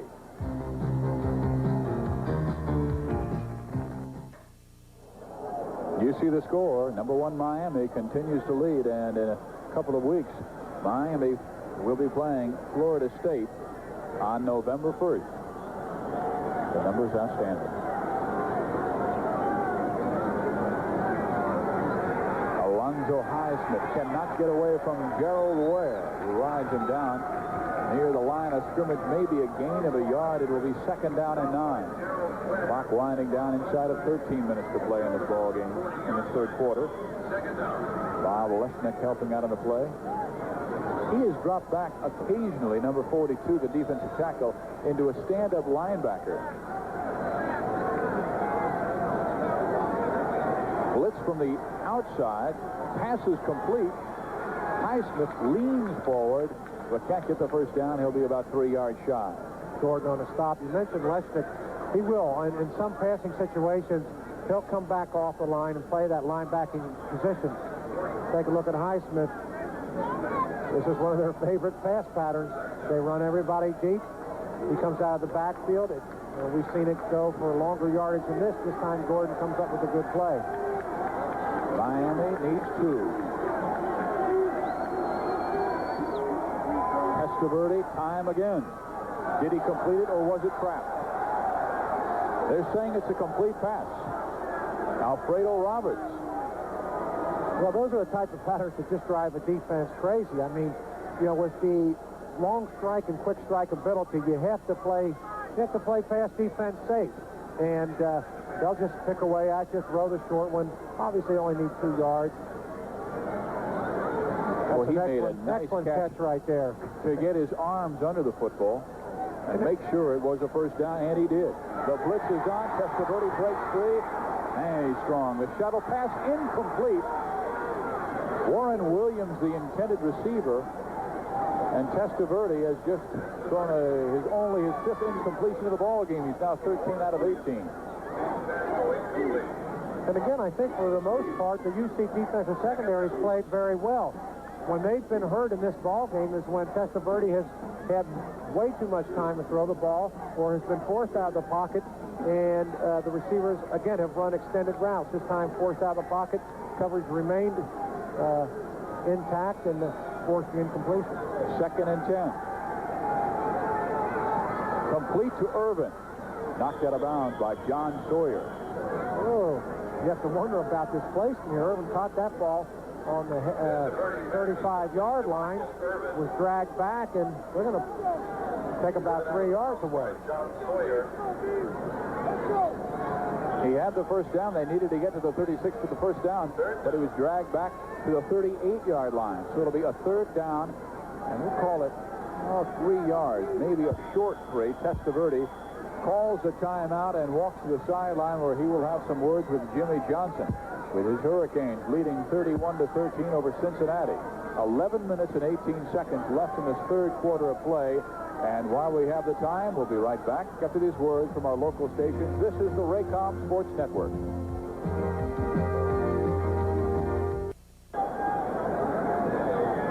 31-13. You see the time left in the third quarter. Still time for Cincinnati to get back in the football game. But the way Vinny Testaverde has driven on this particular occasion has made life difficult for Cincinnati. The pass is complete to Irvin for the first time. This time, Steve, he knew where he was. He didn't get dragged back. No.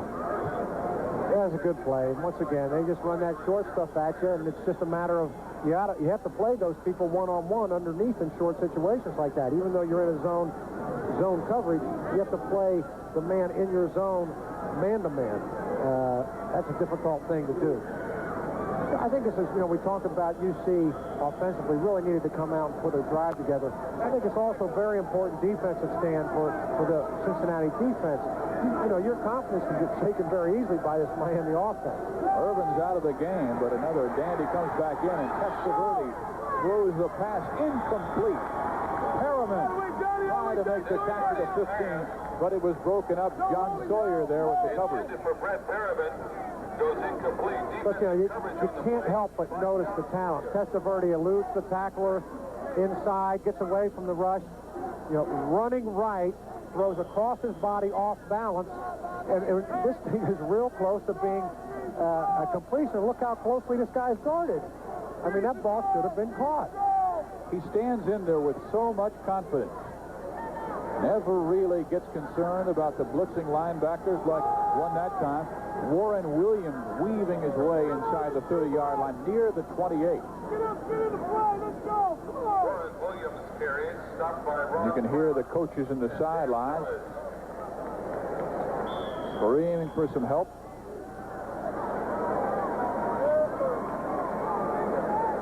Jimmy Johnson and Dave Curry. Two relatively new coaches at their environments. Cincinnati for Curry. Miami for Johnson. Testaverde needs 5 on third down. Incomplete. Just by the lunging tight end Alfredo Roberts. And it will be fourth down. Well, Roberts got tripped on that pass, but I guess they're going to just rule that it was accidental. It was just accidental, but they got their feet tripped up as he was coming across the middle. Not a bad night's work at all. He has now thrown 93 straight passes this year without an interception. Into attempt a field goal, Greg Cox. Starting way back in that Texas Tech game. Cox with the boot. It is wide to the right side. And the margin continues to be just 18. 31-13 with 10:10 to play in the third quarter. And UC gets the football back. Danny McCoy charges back out there for his black and white. And Jimmy Johnson has had a couple of field goals by his kickers Seelig and Cox go wide. Immediately, McCoy steps up there, but there is a break in the action. Time out on the field with 10:10 to play in the third. 31-13, number 1 Miami. There's your score. UC has the football back after Greg Cox just missed the field goal. McCoy looping pass to Reggie Taylor. Oh, what a tackle. Well, in that time, Reggie would have been well advised to just run up the field. That play is designed to pick up 5 or 6 yards and to just start picking away at the defense. He tried to turn it into a breakaway, and that's simply not what it was designed to do. And he ended up losing 2 or 3 yards after he caught the ball. I tell you, Greg Mark has certainly had himself a game, a couple of sacks in a ball game, 2 big plays behind the line of scrimmage. That was his second. That's not a bad night for Dan McCoy. But just the 13 points, and that's 18 shy of Miami as Al McKinney sweeps the right side, looking for the first down. He's still a couple of yards shy. It'll be third down and 2. And really, the Cincinnati running game has outperformed the passing game here early in the second half. They had 3 or 4 good offensive rushes in that first possession. When they went to the passing attack, they got the big penalty, and that really kind of stalled out their first drive. Dave Curry says Danny McCoy goes to his secondary receivers as well as anyone. Let's see if he does here. Nope. First guy, and that is Latham, and he has the catch and the first down. Well, Cincinnati's passing attack is much, much different than the Miami passing attack. Cincinnati's offensive pass routes will involve 3, 4, or 5 receivers. It forces McCoy to really be able to read the defense, and it means he must have great vision. This time they cleared out the middle and the deep outside and brought somebody across the middle. Excellent route, executed to perfection. So this time from the 46.5-yard line. McKinney has a hole, an opening, nears the first down. Does he have it? No, I think he needs one more. But a 9-yard pickup by Al McKinney, 2nd and 1. You talked about vision, Steve, and that's one thing Dave Curry touched on. He said, of all the quarterbacks I have coached, and they include Guy Benjamin, Jim Plunkett, Steve Dills, Kirk Schoenert, and Troy Bodine, he said, Danny McCoy is the best I have ever seen at seeing the entire field. Well, and when you've got a quarterback like that, it allows you to do many more intricate things offensively. McKinney, first down and more. Inside the 40-yard line near the 38. And the tackle is made by Darrell Fullington. And this is rather significant. I mean, coming into the ball game, they knew that they needed a good performance at the quarterbacking spot out of McCoy. But they felt like they had to be able to run the ball. And I'll tell you what, they haven't had many running plays, but haven't picked up 5-6 yards here in the third quarter. 7:40. The ball game, they knew that they needed a good performance at the quarterbacking spot out of McCoy, but they felt like they had to be able to run the ball.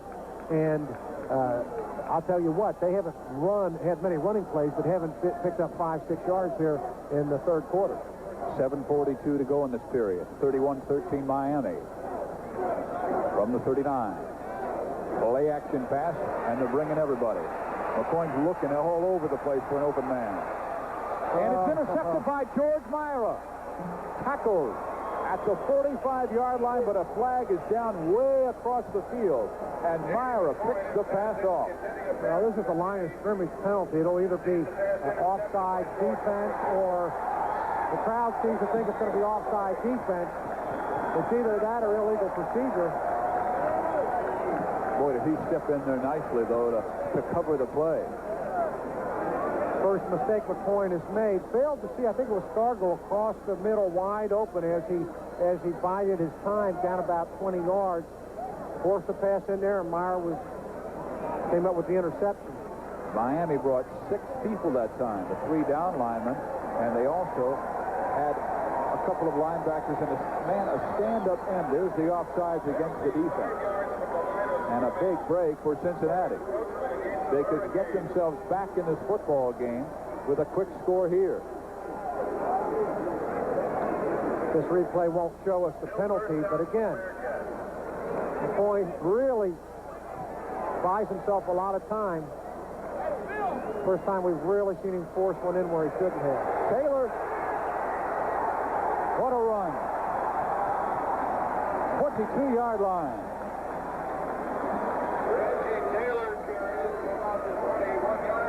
The other significant thing about a drive like this, Steve, it does keep the clock running, and it keeps the Miami offense off the field.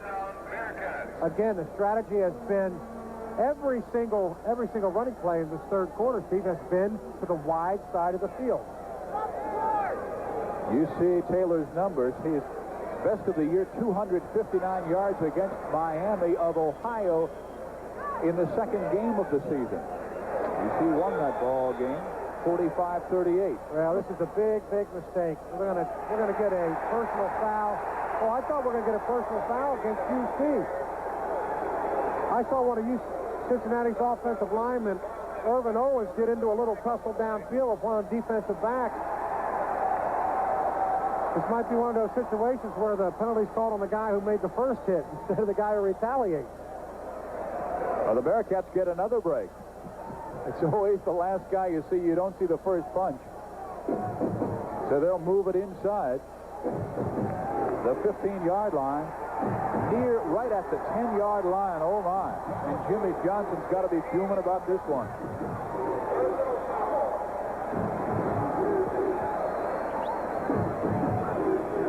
4 penalties on the night for Miami, but 2 here in the third quarter, both of the late hit variety. And again, that's the type of penalty that will get an opponent fired up. At the 10-yard line, Taylor, high in the middle, spins to the 7. Gain of 3. Second down. Clock winding down inside of 6:30 to play in the third quarter. Dave Curry flashing the signals in. When you run to the wide side of the field like Cincinnati has done this entire third quarter, what you ask your offensive line to do is just make contact and maintain your block. You know, block your defender somewhere, and then let Taylor decide where to run the ball. Well, he's done that on this drive. He has over 105 yards in the game. Tries the middle this time, spins away from one man, and it's to the 3-yard line when he should have been brought down near the 6. Reggie Taylor carries. Taylor's got a lot of heart. He's a hard runner, a smart runner, knows how to pick his hole. Gets to about the 3-yard line. First time he's really been forced to come inside. George Meyer out there on the with the leverage on the outside, forced to play into the middle. They're at the 3. They're down by 18. McCoy to throw. It's incomplete to Scott Packett. Thrown behind him. The coverage was there anyway by Darrell Fullington, who seemed to have the play measured from the beginning. So it's 4th down, and UC will call a timeout. McCoy goes to the referee. He has received the information from his coach, Dave Curry. They want to talk this over, and it looks like Cincinnati may be going for it with 5:16 left in the third quarter. Well, again, I just don't like the play call. You know, they just threw it right out into the flat. 3 defenders out there. The play was going to go nowhere. And Cincinnati comes up empty, but they have one more chance. With 5:16 left in this third period, we'll pause. Be back with more after this. 31-13. Miami has the lead. 4th down and goal at the 3. Dave Curry has to be thinking, we get the touchdown, we get back in this ball game. Danny McCoy has that chance here from the 3-yard line. On the quarterback draw, nothing there, and Miami is held. A terrific job by the Hurricanes, and Danny McCoy and the quarterback draw absolutely shut down by Miami. By Darrell Fullington. Short of the goal. It was Benny Blades, it was George Myra, and it was a lineman. Well, they came out, split wide on both, on both ends. The play happened so quickly. It looked like the offensive line from Cincinnati was just outmanned. Too many defenders in there. When you commit yourself to that kind of a lineup, if you get a blitz or anything, you can't even check off. Highsmith out to the 5. Cincinnati needed that touchdown desperately as Miami gets it back and has the ball at the 5-yard line. Boy, it looked like Coach Dave Curry and quarterback Danny McCoy were having words in the sideline. McCoy really upset, and it appeared like Dave Curry thought he ran the wrong or read the play the wrong way. Testaverde to the air. Completes the pass. First down. Mike Irvin. Give that Miami defense a lot of credit. I mean, they let Cincinnati run down the field on them, but, the old bend but don't break. Well, our paid attendance here for tonight's football game, 29,526. That's one of the largest ever to view a game here at Nippert, and it is not a big stadium. It really only holds about 27,000. They had to put extra seating here all along the end zones and sidelines. So watch number 1 Miami this evening. And the Hurricanes smashing it forward, eating up the clock now. 4 minutes and 24 seconds left in this third period, and Miami leading 31-13. Boy, they started out with a bang, scoring 21 first-quarter points, and have put 10 on the board since that time.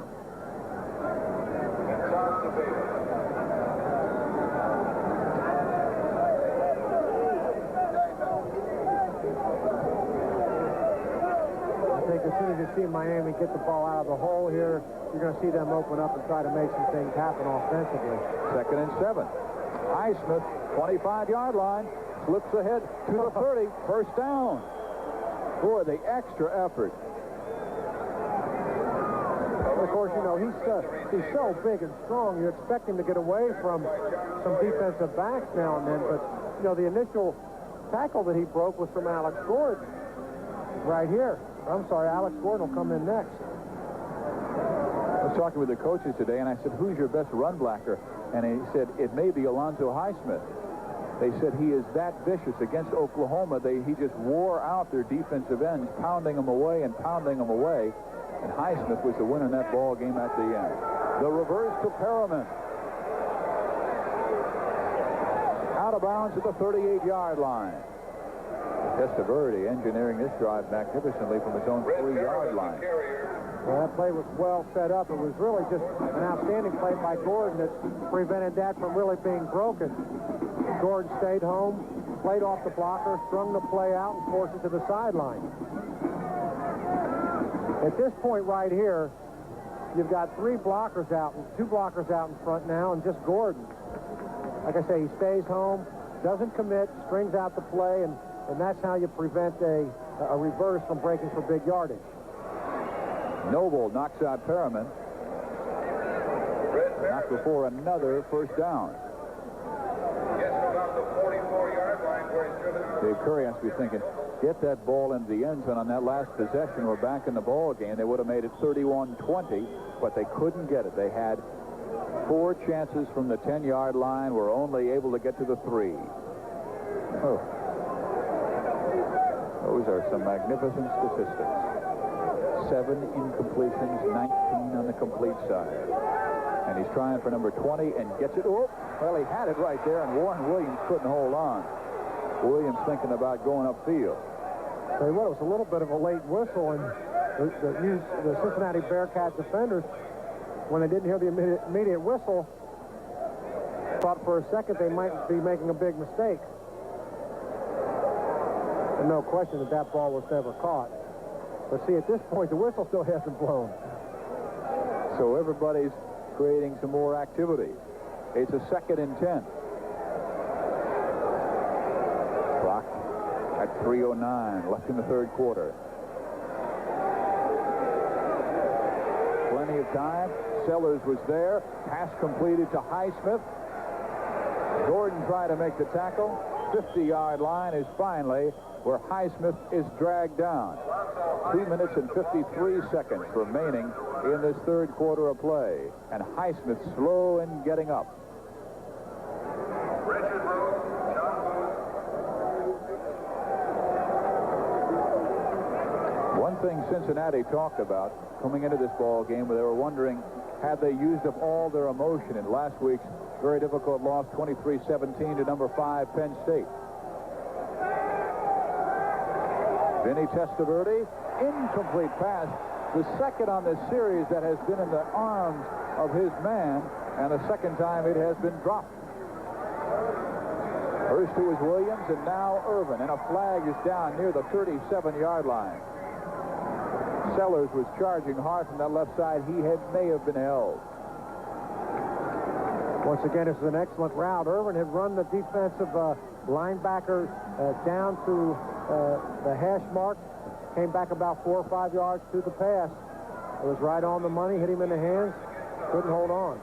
Another personal foul going against Miami.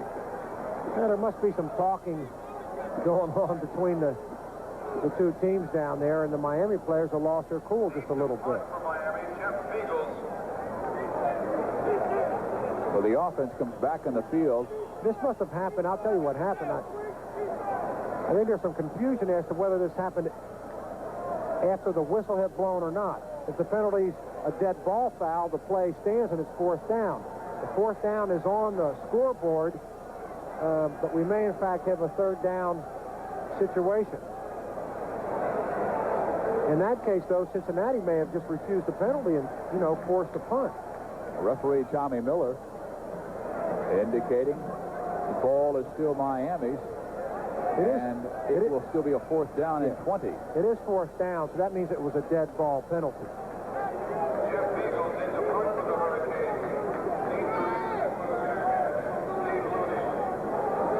Miami only has 10 people on the field. No, I take it back. They're all right now. The Beagles will punt it away. And gets it off barely. Steve Looney at the 24 with a fair catch, and he had room to run. And you can hear the drones from the UC crowd. Well, I think the guys, I'll tell you what, he must be made the all-academic team. When AK Lewis tried to block the punt, he's got no help back there. He's running right up against 5 or 6 white shirts. See, they're coming out. I'll tell you what, they got a good rush. Big block right there. That punt would have been blocked. Look, you know, this guy, he might be the smartest guy on the field tonight. Well, he had about 13 yards between Looney and the nearest defender. Taylor will try the middle, squeezes for a couple, and he seems to make something out of nothing every time. 1 minute 57. Dave Curry said, you'll know who Reggie Taylor is. He's the little guy who's running around the huddle, patting everybody on the back, and there he goes again.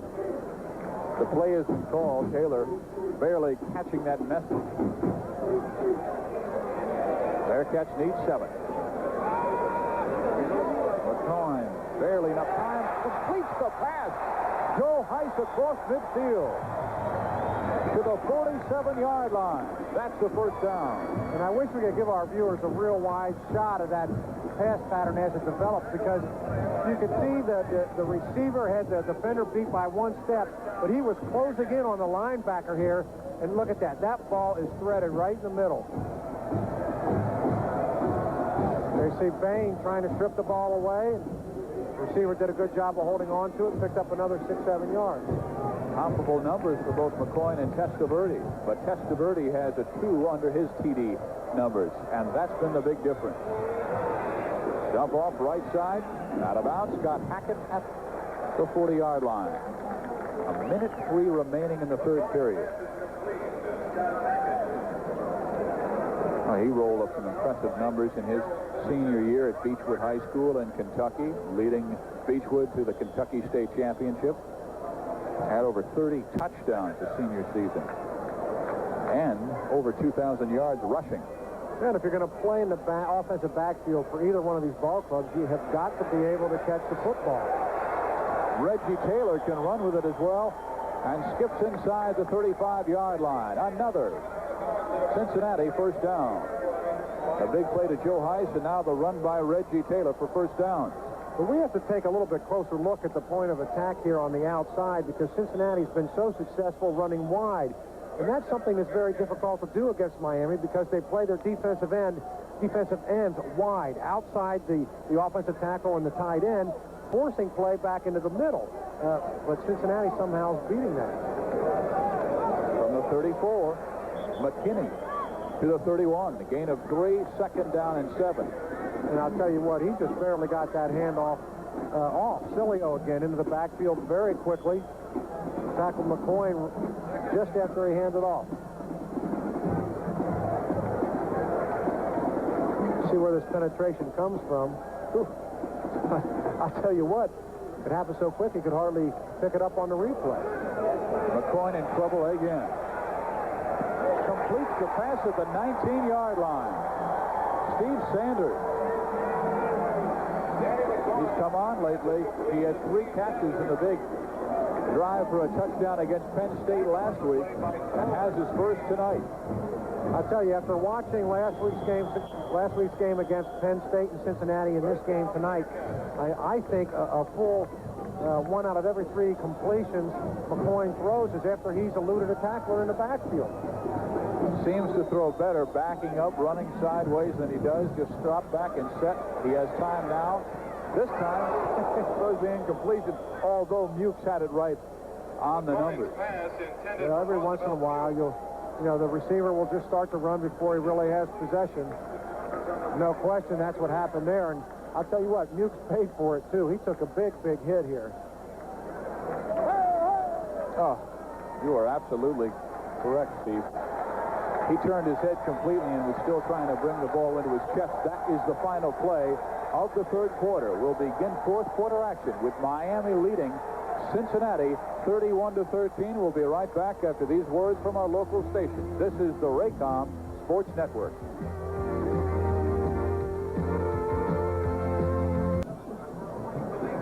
Cincinnati continues their drive. They had a chance to punch it in earlier. That would have made it 31-20.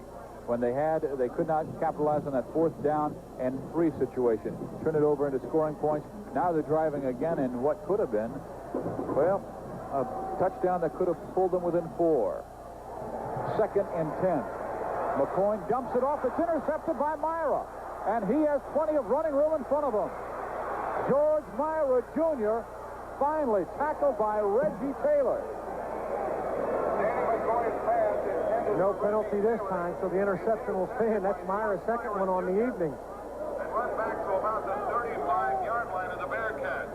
And I'll tell you what, this stunned the crowd and kind of turned things around here. At that point.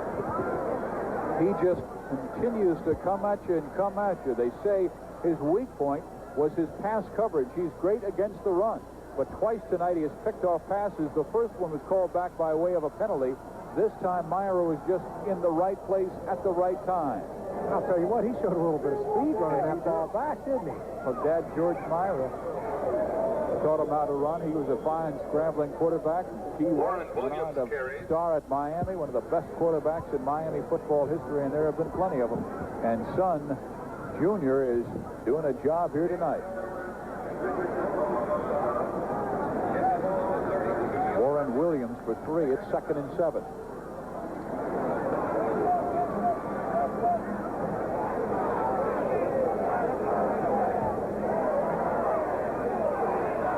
Who would ever thought with these two offensive-minded football teams that we would play a full quarter and have no points scored? That's what we did in that 3rd period. And here's Highsmith hurdling a man inside the 20-yard line, 25-yard line, rather. Joe Heiss is the man who's holding the towel to his chin after he made that big catch for a 1st down in a pass possession. He's nailed and has not been back in the lineup. Steve Sanders has come on to play for him instead. Testaverde working with inside of 14 minutes left in the ball game, leading by 18. Highsmith, nothing there, tries the middle anyway, breaks free, and has himself real close to a 1st down. That was just a tough run. Well, missed tackles are generally a sign that a defense is getting a little bit tired, and we've seen Highsmith now, as the game's worn on, he's broken through a couple of hand tackles, shaking a lot of people off, and you know, how he gained anything on this play, I don't know, and it comes up with 7 to the plus side. 2nd and 3. Well, we'll call 2nd and 1, rather. 9 yards. And he's got the 1st down here and more. Highsmith still carrying tacklers into the end zone for the Miami touchdown. His 2nd of the ball game, his 3rd of the year by way of the rush. And Highsmith holding on to his left leg. That is trouble. Hopefully just a cramp, as he has made it 37-13. Well, I'll tell you what, this team's had so many injuries this year. 4 or 5 people went out in the West Virginia game last week alone, including Jerome Brown. Good blocking along the left side, but so much of this is just individual effort. They're just wearing down the Cincinnati defense. Well, somebody must have just fell on his leg. Let's hope Alonso is all right, because he is so instrumental to their future. Hoping it is just a cramp on a rather cool evening in Cincinnati. He's getting help off the field, but he's putting some weight on that left leg. Player being helped from the field is Alonzo Highsmith, the ball carrier on that last play. They'll try for the point after touchdown, as Highsmith's 15-yard dash has made the margin 37-13. Greg Cox will try for the point after touchdown.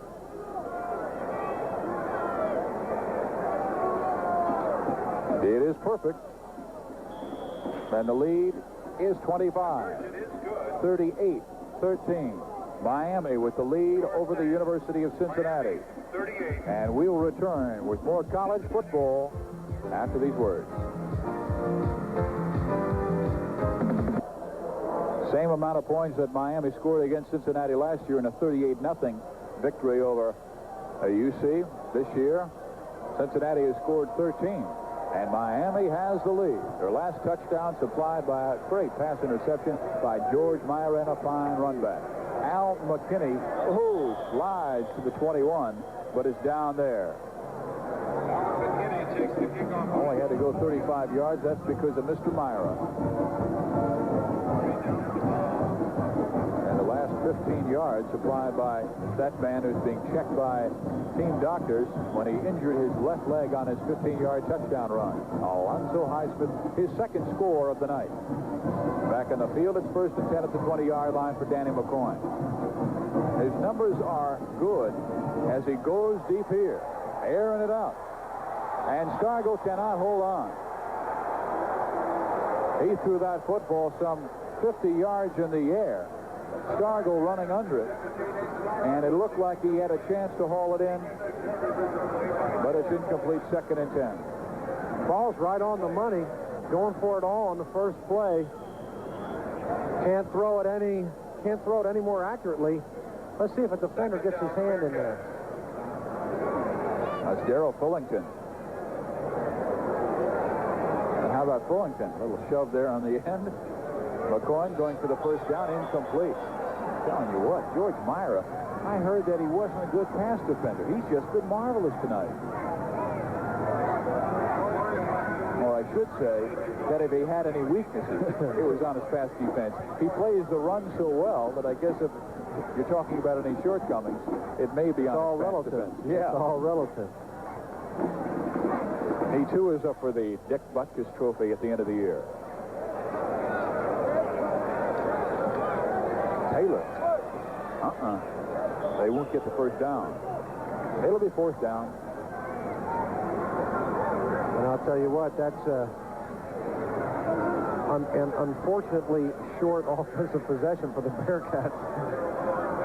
I'm surprised by that with them needing 10 yards and 12 minutes to play in the ball game and down 38-13. Surprised they went with the run, needing 10. Sean Burdick. Yeah, it's pretty difficult to burn a team deep when you're down 25 points in the 4th quarter, but that's what they chose to do on first down, but that's what it forces you into. Kintai on the return after an excellent kick by Sean Burdick. Brought down at the 21-yard line. 11 minutes, 44 seconds remaining. 38-13. Miami with the lead. And we will be right back after these words from our local station. This is the Raycom Sports Network.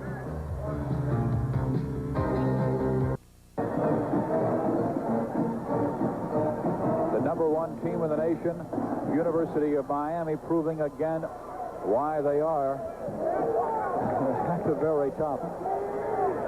They have the 38 points. They've been averaging 39 this year. And Testaverde goes right back to the air to Michael Irvin, who has caught his 7th ball tonight. Well, and in the backfield now, you've got Darrell Oliver in there for the injured Highsmith. Don't know if Highsmith's injury is of any real significance, but again, Oliver has sort of become the forgotten man in that backfield. Outstanding back who's unfortunately in a situation where he's caught behind some people with outstanding abilities. Miami needing 1. Testaverde going for the home run, and Andre Brown is there, and he falls down inside the 25-yard line at the 22. Wide open was Andre Brown, but a flag is down back of field. And Vinny Testaverde is standing right next to that flag. He knew immediately that his Hurricanes would be called back. Well, it's another personal foul, so there is some real bad blood developing down on the field. But I'll tell you what, was that, I mean, every time he throws the ball, it looks like it's going to be complete. I mean, when he lets it go, you just know that the ball is going to be right on the mark. He's got such an easy motion. Look at that tight spiral. He is pretty to watch. I'll tell you what, there's a little bit behind him, though. I don't know. He had to catch it on his hip. He didn't lead him enough. He had to catch it on his hip. Jimmy Johnson, his coach, said he is the finest athlete I have ever been associated with. And that's saying something. Then he was saying before the football game that everything that he's done in his sporting life has come rather easy to him. When he was a fullback, when he was a tight end, he was the man who caught all the passes. Then all of a sudden, they decided to put him at quarterback and superstar him there. His dad, after the Oklahoma game, said, "The Heisman is ours. It was meant for Vinny." Here is Darrell Oliver, who has run out of bounds about the 13-yard line. Inside of 11 minutes left in this ball game, 38-13. You know, we talk so much about Miami's injuries. They will have 2 weeks to recover. They do not play another game until November 1st against Florida State, and that is going to be a tough one. That is always a tough one for Miami simply because of the rivalry. They had a rivalry earlier this year in beating Florida in Kerwin-Bell 25-13. Well, you know, it's a credit to the coaching staff and certainly to the talent of the backups that, you know, I mean, they have got major injuries on this ball club. A lot of starters, a lot of great players. They just come in with one right after the other. Broken up intended for Michael Irvin. On offense alone, Steve, they've lost 3 offensive tackles: John O'Neill, Ed Davis, and Matt Patchen. Charles Henry's gone at the tight end spot. He won't be back next week. Blaze, of course, out with an ankle from the West Virginia game. He should be back. Bratton out with an ankle. He will be back next week. Defensively, the starting 2 tackles are gone. Kerwin Jones, Jerome Brown. You've got 3 other people out from the defensive secondary. So take all those things into account and see what kind of success they're having, and it's rather remarkable. Eagles spun out of bounds at the 49-yard line. I mentioned that Florida score earlier. That was 23-15 that Miami was able to escape with a victory. And really an outstanding defensive effort of the season. Their best defensive effort, I have to believe, was against Oklahoma in a thrilling victory, nationally televised. Number 1 against number 2. At that time, Miami was number 2. They upset number 1 Oklahoma, and here they are, number 1, leading Cincinnati tonight, 38-13. Back with more after this. Testaverde with 2 touchdown passes. Alonzo Highsmith with 2 touchdown runs. And Miami with a 25-point advantage here in the 4th quarter against the University of Cincinnati. First play that Cincinnati goes with is a run. They come up just with a short gain by Reggie Taylor. It'll be 2nd down and about 8 yards to go. Inside of 10 minutes left in this ball game. Miami well on the way to their 7th straight victory. First time ever. Well, they had 7 in a row in 1926, but for record purposes, the freshman 1926 club did not qualify for record consideration. They were just a club. Here's the completion. This is Lathan. Lathan breaks the tackle and up by and very near a first down. Another flag goes flying. And again, it was as the play was ending, Stephen, you have to wonder if it's another personal foul. Well, it looks like a possible late hit. Again, we'll have to wait for the ruling, but if you're Miami and this type of a thing begins to happen, then we're going to get a clip. You have to be very careful. In a game like this, you have to be very careful of injuries. You have to keep injuries happen when you are not alert and you don't play hard. You relax a little bit, somebody hits you a little bit late, and that's how those type of things happen. Watch at the bottom of your screen. Yeah, that's got to be it. I don't believe it was on Sanders. I believe it was on the center, Pat Lavelle, coming from behind. And he is the guilty party. Young man from Cleveland. 2nd down. Bearcats need 17. Dump off. McKinney. Not much there. And he does not get much. Back to the 45-yard line. Just a gain of 3. It'll be 3rd down and 14. Well, there's a lot of football left to be played, and believe me, you've seen in the past that Miami, it doesn't matter what the score is, they run a passing offense, and they will continue to put the ball in the air. And, of course, Cincinnati's trying to get back in it, regardless of how late it is. They're going to keep, they're going to keep the pressure on. They run out of the pro set here. Pressure's on. And it comes from the big guy, Dan Stubbs, and he just takes Danny McCoy and throws him down. Another sack for Stubbs.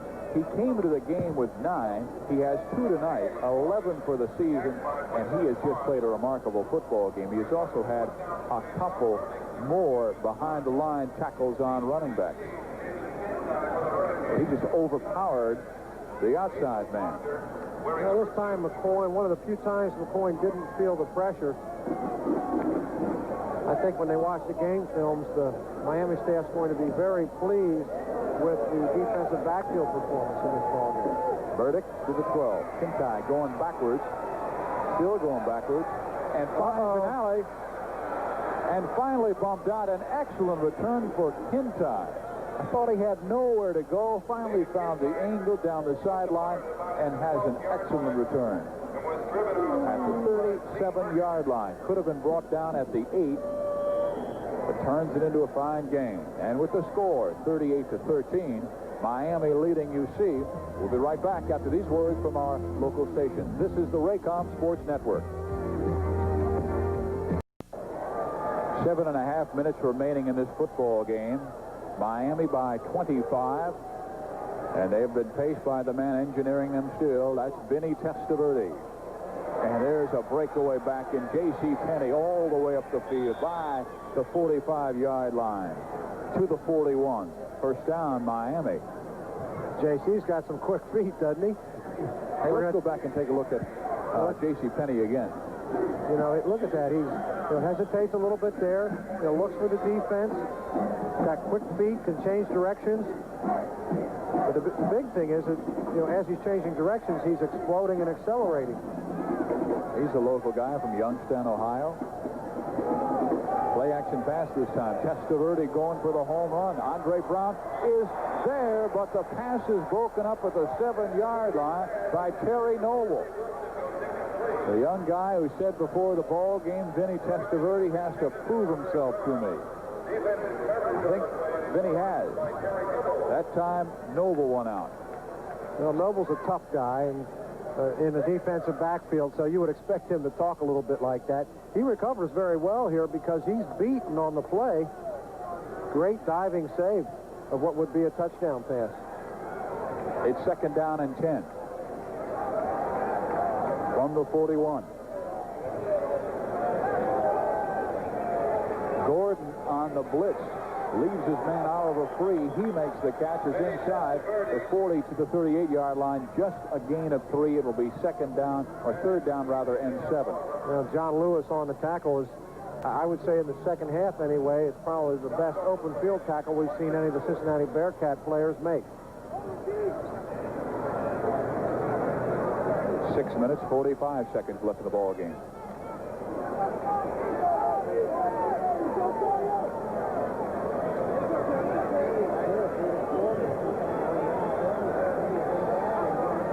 Testaverde backing up again. Needs 7. Looks to scramble. He's in trouble. Breaks free. Now he had the first down and now backs up and loses it. Testaverde had the first down at the 31 and then angled his way left and forgot where he was, and it will be a fourth down.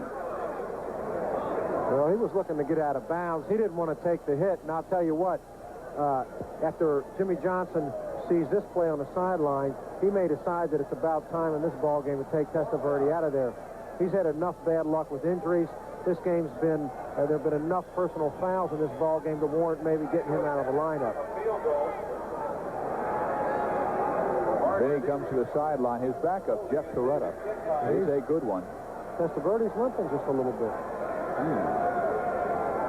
Seen a number of injuries for Miami in this ball game. There's the field goal try. Up. Did not get it. Scored again. They've been shy 3 times by field goals. 1 by Cox, 2 by Selig, And it's UC's football. Cincinnati's football with 6 minutes and 14 seconds left in the ball game. 38-13. Miami still has that lead. And what once was a jam-packed stadium now beginning to lead. Miami by 25. Miami will be number one when the polls come out again this week. But, boy, when you have the number one quarterback in the nation, every time he is tackled, sometimes you grimace. And this is the reason why. Vinny Testaverde, the leading Heisman Trophy candidate, is limping on the sideline. And here comes the big guy Stubbs again for his third sack of the game, his 12th of the year, and as he had a great game. Dan Stubbs. I'll tell you what, he's just really taken advantage. Got a couple of people out hurt. Time to steal the spotlight. Stubbs has been the guy. Jeff Graham is their backup right tackle. He's in the game now, and he has just been overpowered by Dan Stubbs. Really has not been a chance. You see the difference in the game by a half dozen. Stubbs is on the left side. This time the running play to Reggie Taylor, and it is read beautifully. Bubba McDowell, he too has had a good game. He's the guy who blocked the punt and returned it for a touchdown and made the score 14-0 Miami. 5 minutes, 21 seconds left in the ball game. This is Steve Physiok along with Steve Brody, former great basketball player, University of Michigan. You always, I'm sure, grimace when people say former. Those are fun days watching you up there. I admit to being over the hill now. Reggie Taylor's put on a performance tonight, though. Honorable mention All-American last year. McCoy backing up. Incomplete. It will be fourth down intended for Steve Sanders. He still needed an extra 5 yards for the first down, and McCoy is a little unhappy as he runs off to the sideline. I believe Jeff Toretta will be the new Miami quarterback. The offense will not change, though. They will run the same explosive plays. Burt has had a good night. And has this one blocked. Again, his second one that he has had blocked in the ball game. Out of bounds at the 35-yard line. The first time he had one blocked, Bubba McDowell took it in for the touchdown. This time, it is knocked away again. And it has not been Burdick's fault. He has had both blocks. The difficulty with the center. He's got him the football either high or low. This one was a low snap. Tolbert Bain coming in. Oh, I'm sorry. I thought that was Bain for a second. That's McDowell. That's McDowell. Boy, he had a great night. See, he's got to scoop that up. Yeah, he does a great job of... I'm not sure McDowell got it or if he just shanked it.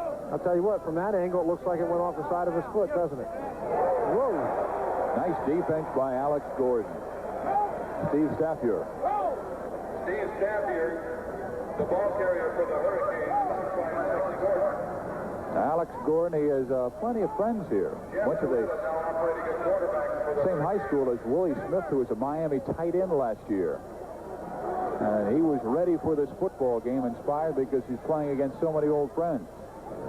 And there he's saying hello neighborhood right there. 36-yard line. This is Toretta. Completes the pass to Staffier, who breaks free again. Inside the 30-yard line near the 25.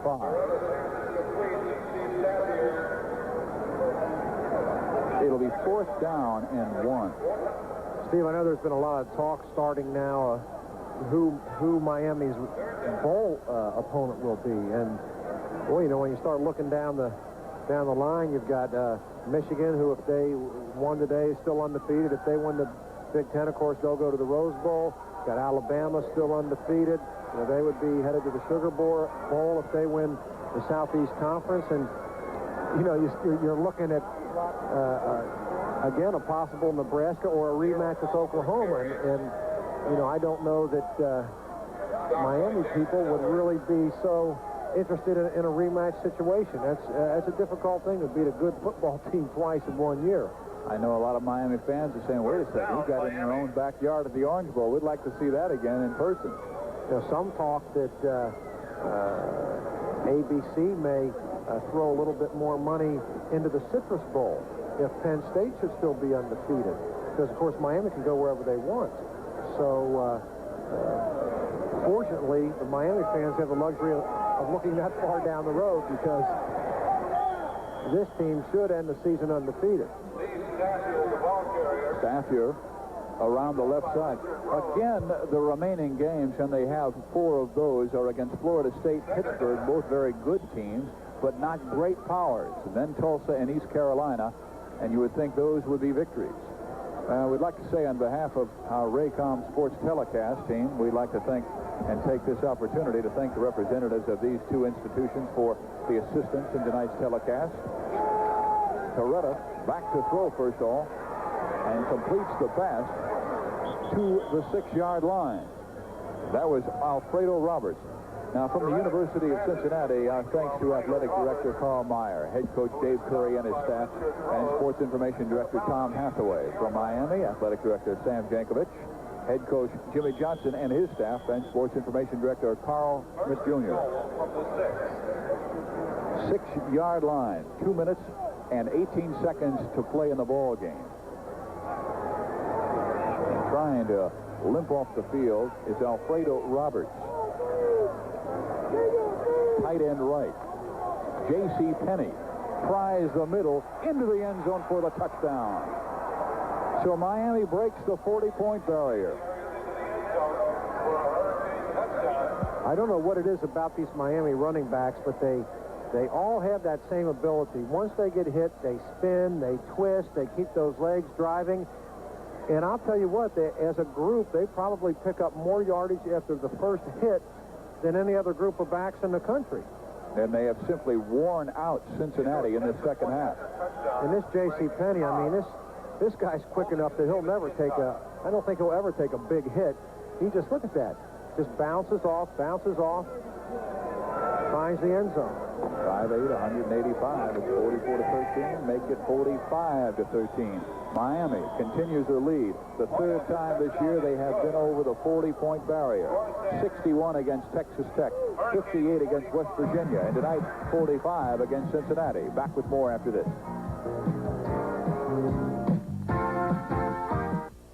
They have done it with their first team. They have done it with their second team. We'd like to say thanks to the people who made this broadcast possible tonight. President of Raycom Sports, Rick Ray. Executive Vice President, D. Ray. Executive Producer, Don McGuire. Producer, Lou Rainoni. And Director, Roy Alfers. And our rest of our fine crew were able to bring us the broadcast tonight. 45-13. Miami has the lead and will hold on to their #1 ranking yet another week. Al McKinney, nearing the 30-yard line, is dragged down, and a flag is down as well at 1:54 to play in this ball game.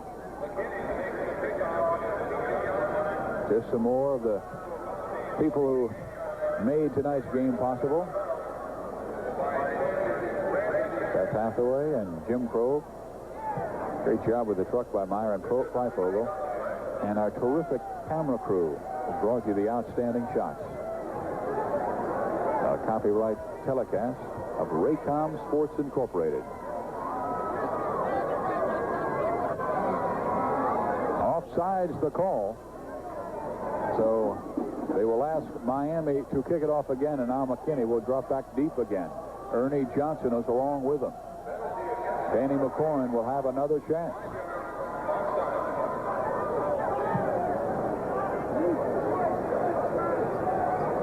Twice, Cincinnati, with the score 31-13, had a chance to close the margin to 31-20, but twice were denied. Once with a 4th and goal at the 3-yard line, the other when they had driven inside Miami territory when George Myron Jr. picked off a pass and raced it back to the 35, and Vinny Testaverde took it in, handing off to Alonzo Highsmith, who scored his 2nd touchdown of the night. Al McKinney does not make it as far this time, just to the 22-yard line. Steve, I really think that you see University of Cincinnati, after they go through the film, they're going to feel like they played a very good ball game. Again, got off to just a horrible start. Opening kickoff is returned to the 50-yard line.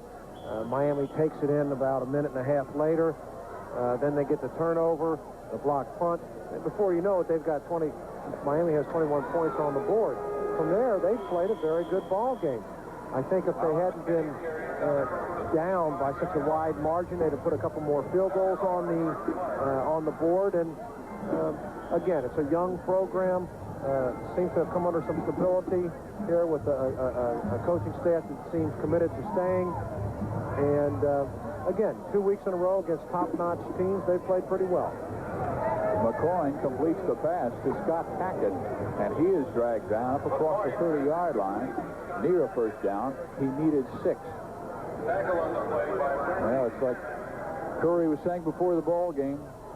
He believes the foundation has been set here at Cincinnati. One win is not going to make their careers. They need to be consistent week in, week out. You know, defensively, you have to remember 2 years ago, this was the worst Division 1A football team in the country. Last year, they gave up 23 fewer touchdowns than the year before. So, you know, as we mentioned, everything's relative. So, they've come a long way. They've come a long way. I remember those totals defensively. Out of 105 NCAA Division I teams, they were 105. Ball is at the 39-yard line, but they have rebounded this year. The record will be 3-4 after this loss. McKinney straight up the middle, running hard. Clock winding down inside of 40 seconds, and there is a flag down. And what more do you say about Miami? The train continues to roll. No flag, no whistle, 26 seconds and counting. Miami again, when the polls come out Monday night, Tuesday morning, they will be on top of the college football rankings. This should be our last play of the game as Danny McCoy drops back to throw. He has 10 seconds and counting. Standing, and still looking for an open target. It's incomplete, so we'll have one more try with 5 seconds left. He was trying to go deep, but Miami had double coverage on 2 University of Cincinnati wide receivers. Jimmy Johnson, well, his record on the road in his career will go to 14-1. And Dave Curry, his record this year, 3 wins and 4 defeats after this one to Miami, 45-13. Steve, I guess the only good thing you can say about this score is it's going to be easy for us to get out of the parking lot because the crowd's gone. Yes, they are. Here's McCoy sacked again. That is 8 sacks in the ball game by Miami tonight, and they do it just the way they play the game. Jimmy Jones with a sack. Jimmy Johnson across the field. He'll shake the hand of Dave Curry. Game well played, but this baby's over.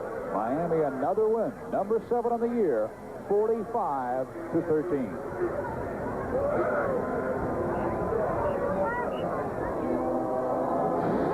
Tonight's University of Miami football game is brought to you by Barnett Bank. Barnett is Florida's bank.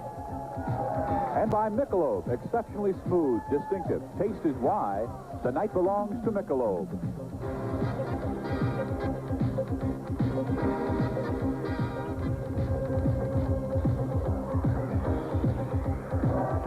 Jimmy Johnson walking off the football field with his 7th victory of this 1986 season, a 45-13 winner over the Cincinnati Bearcats. And now for Steve Grody and the rest of our Raycom Sports crew, goodbye from Cincinnati. Once again, our final score, Miami 45, the University of Cincinnati 13. This has been a Raycom Sports presentation.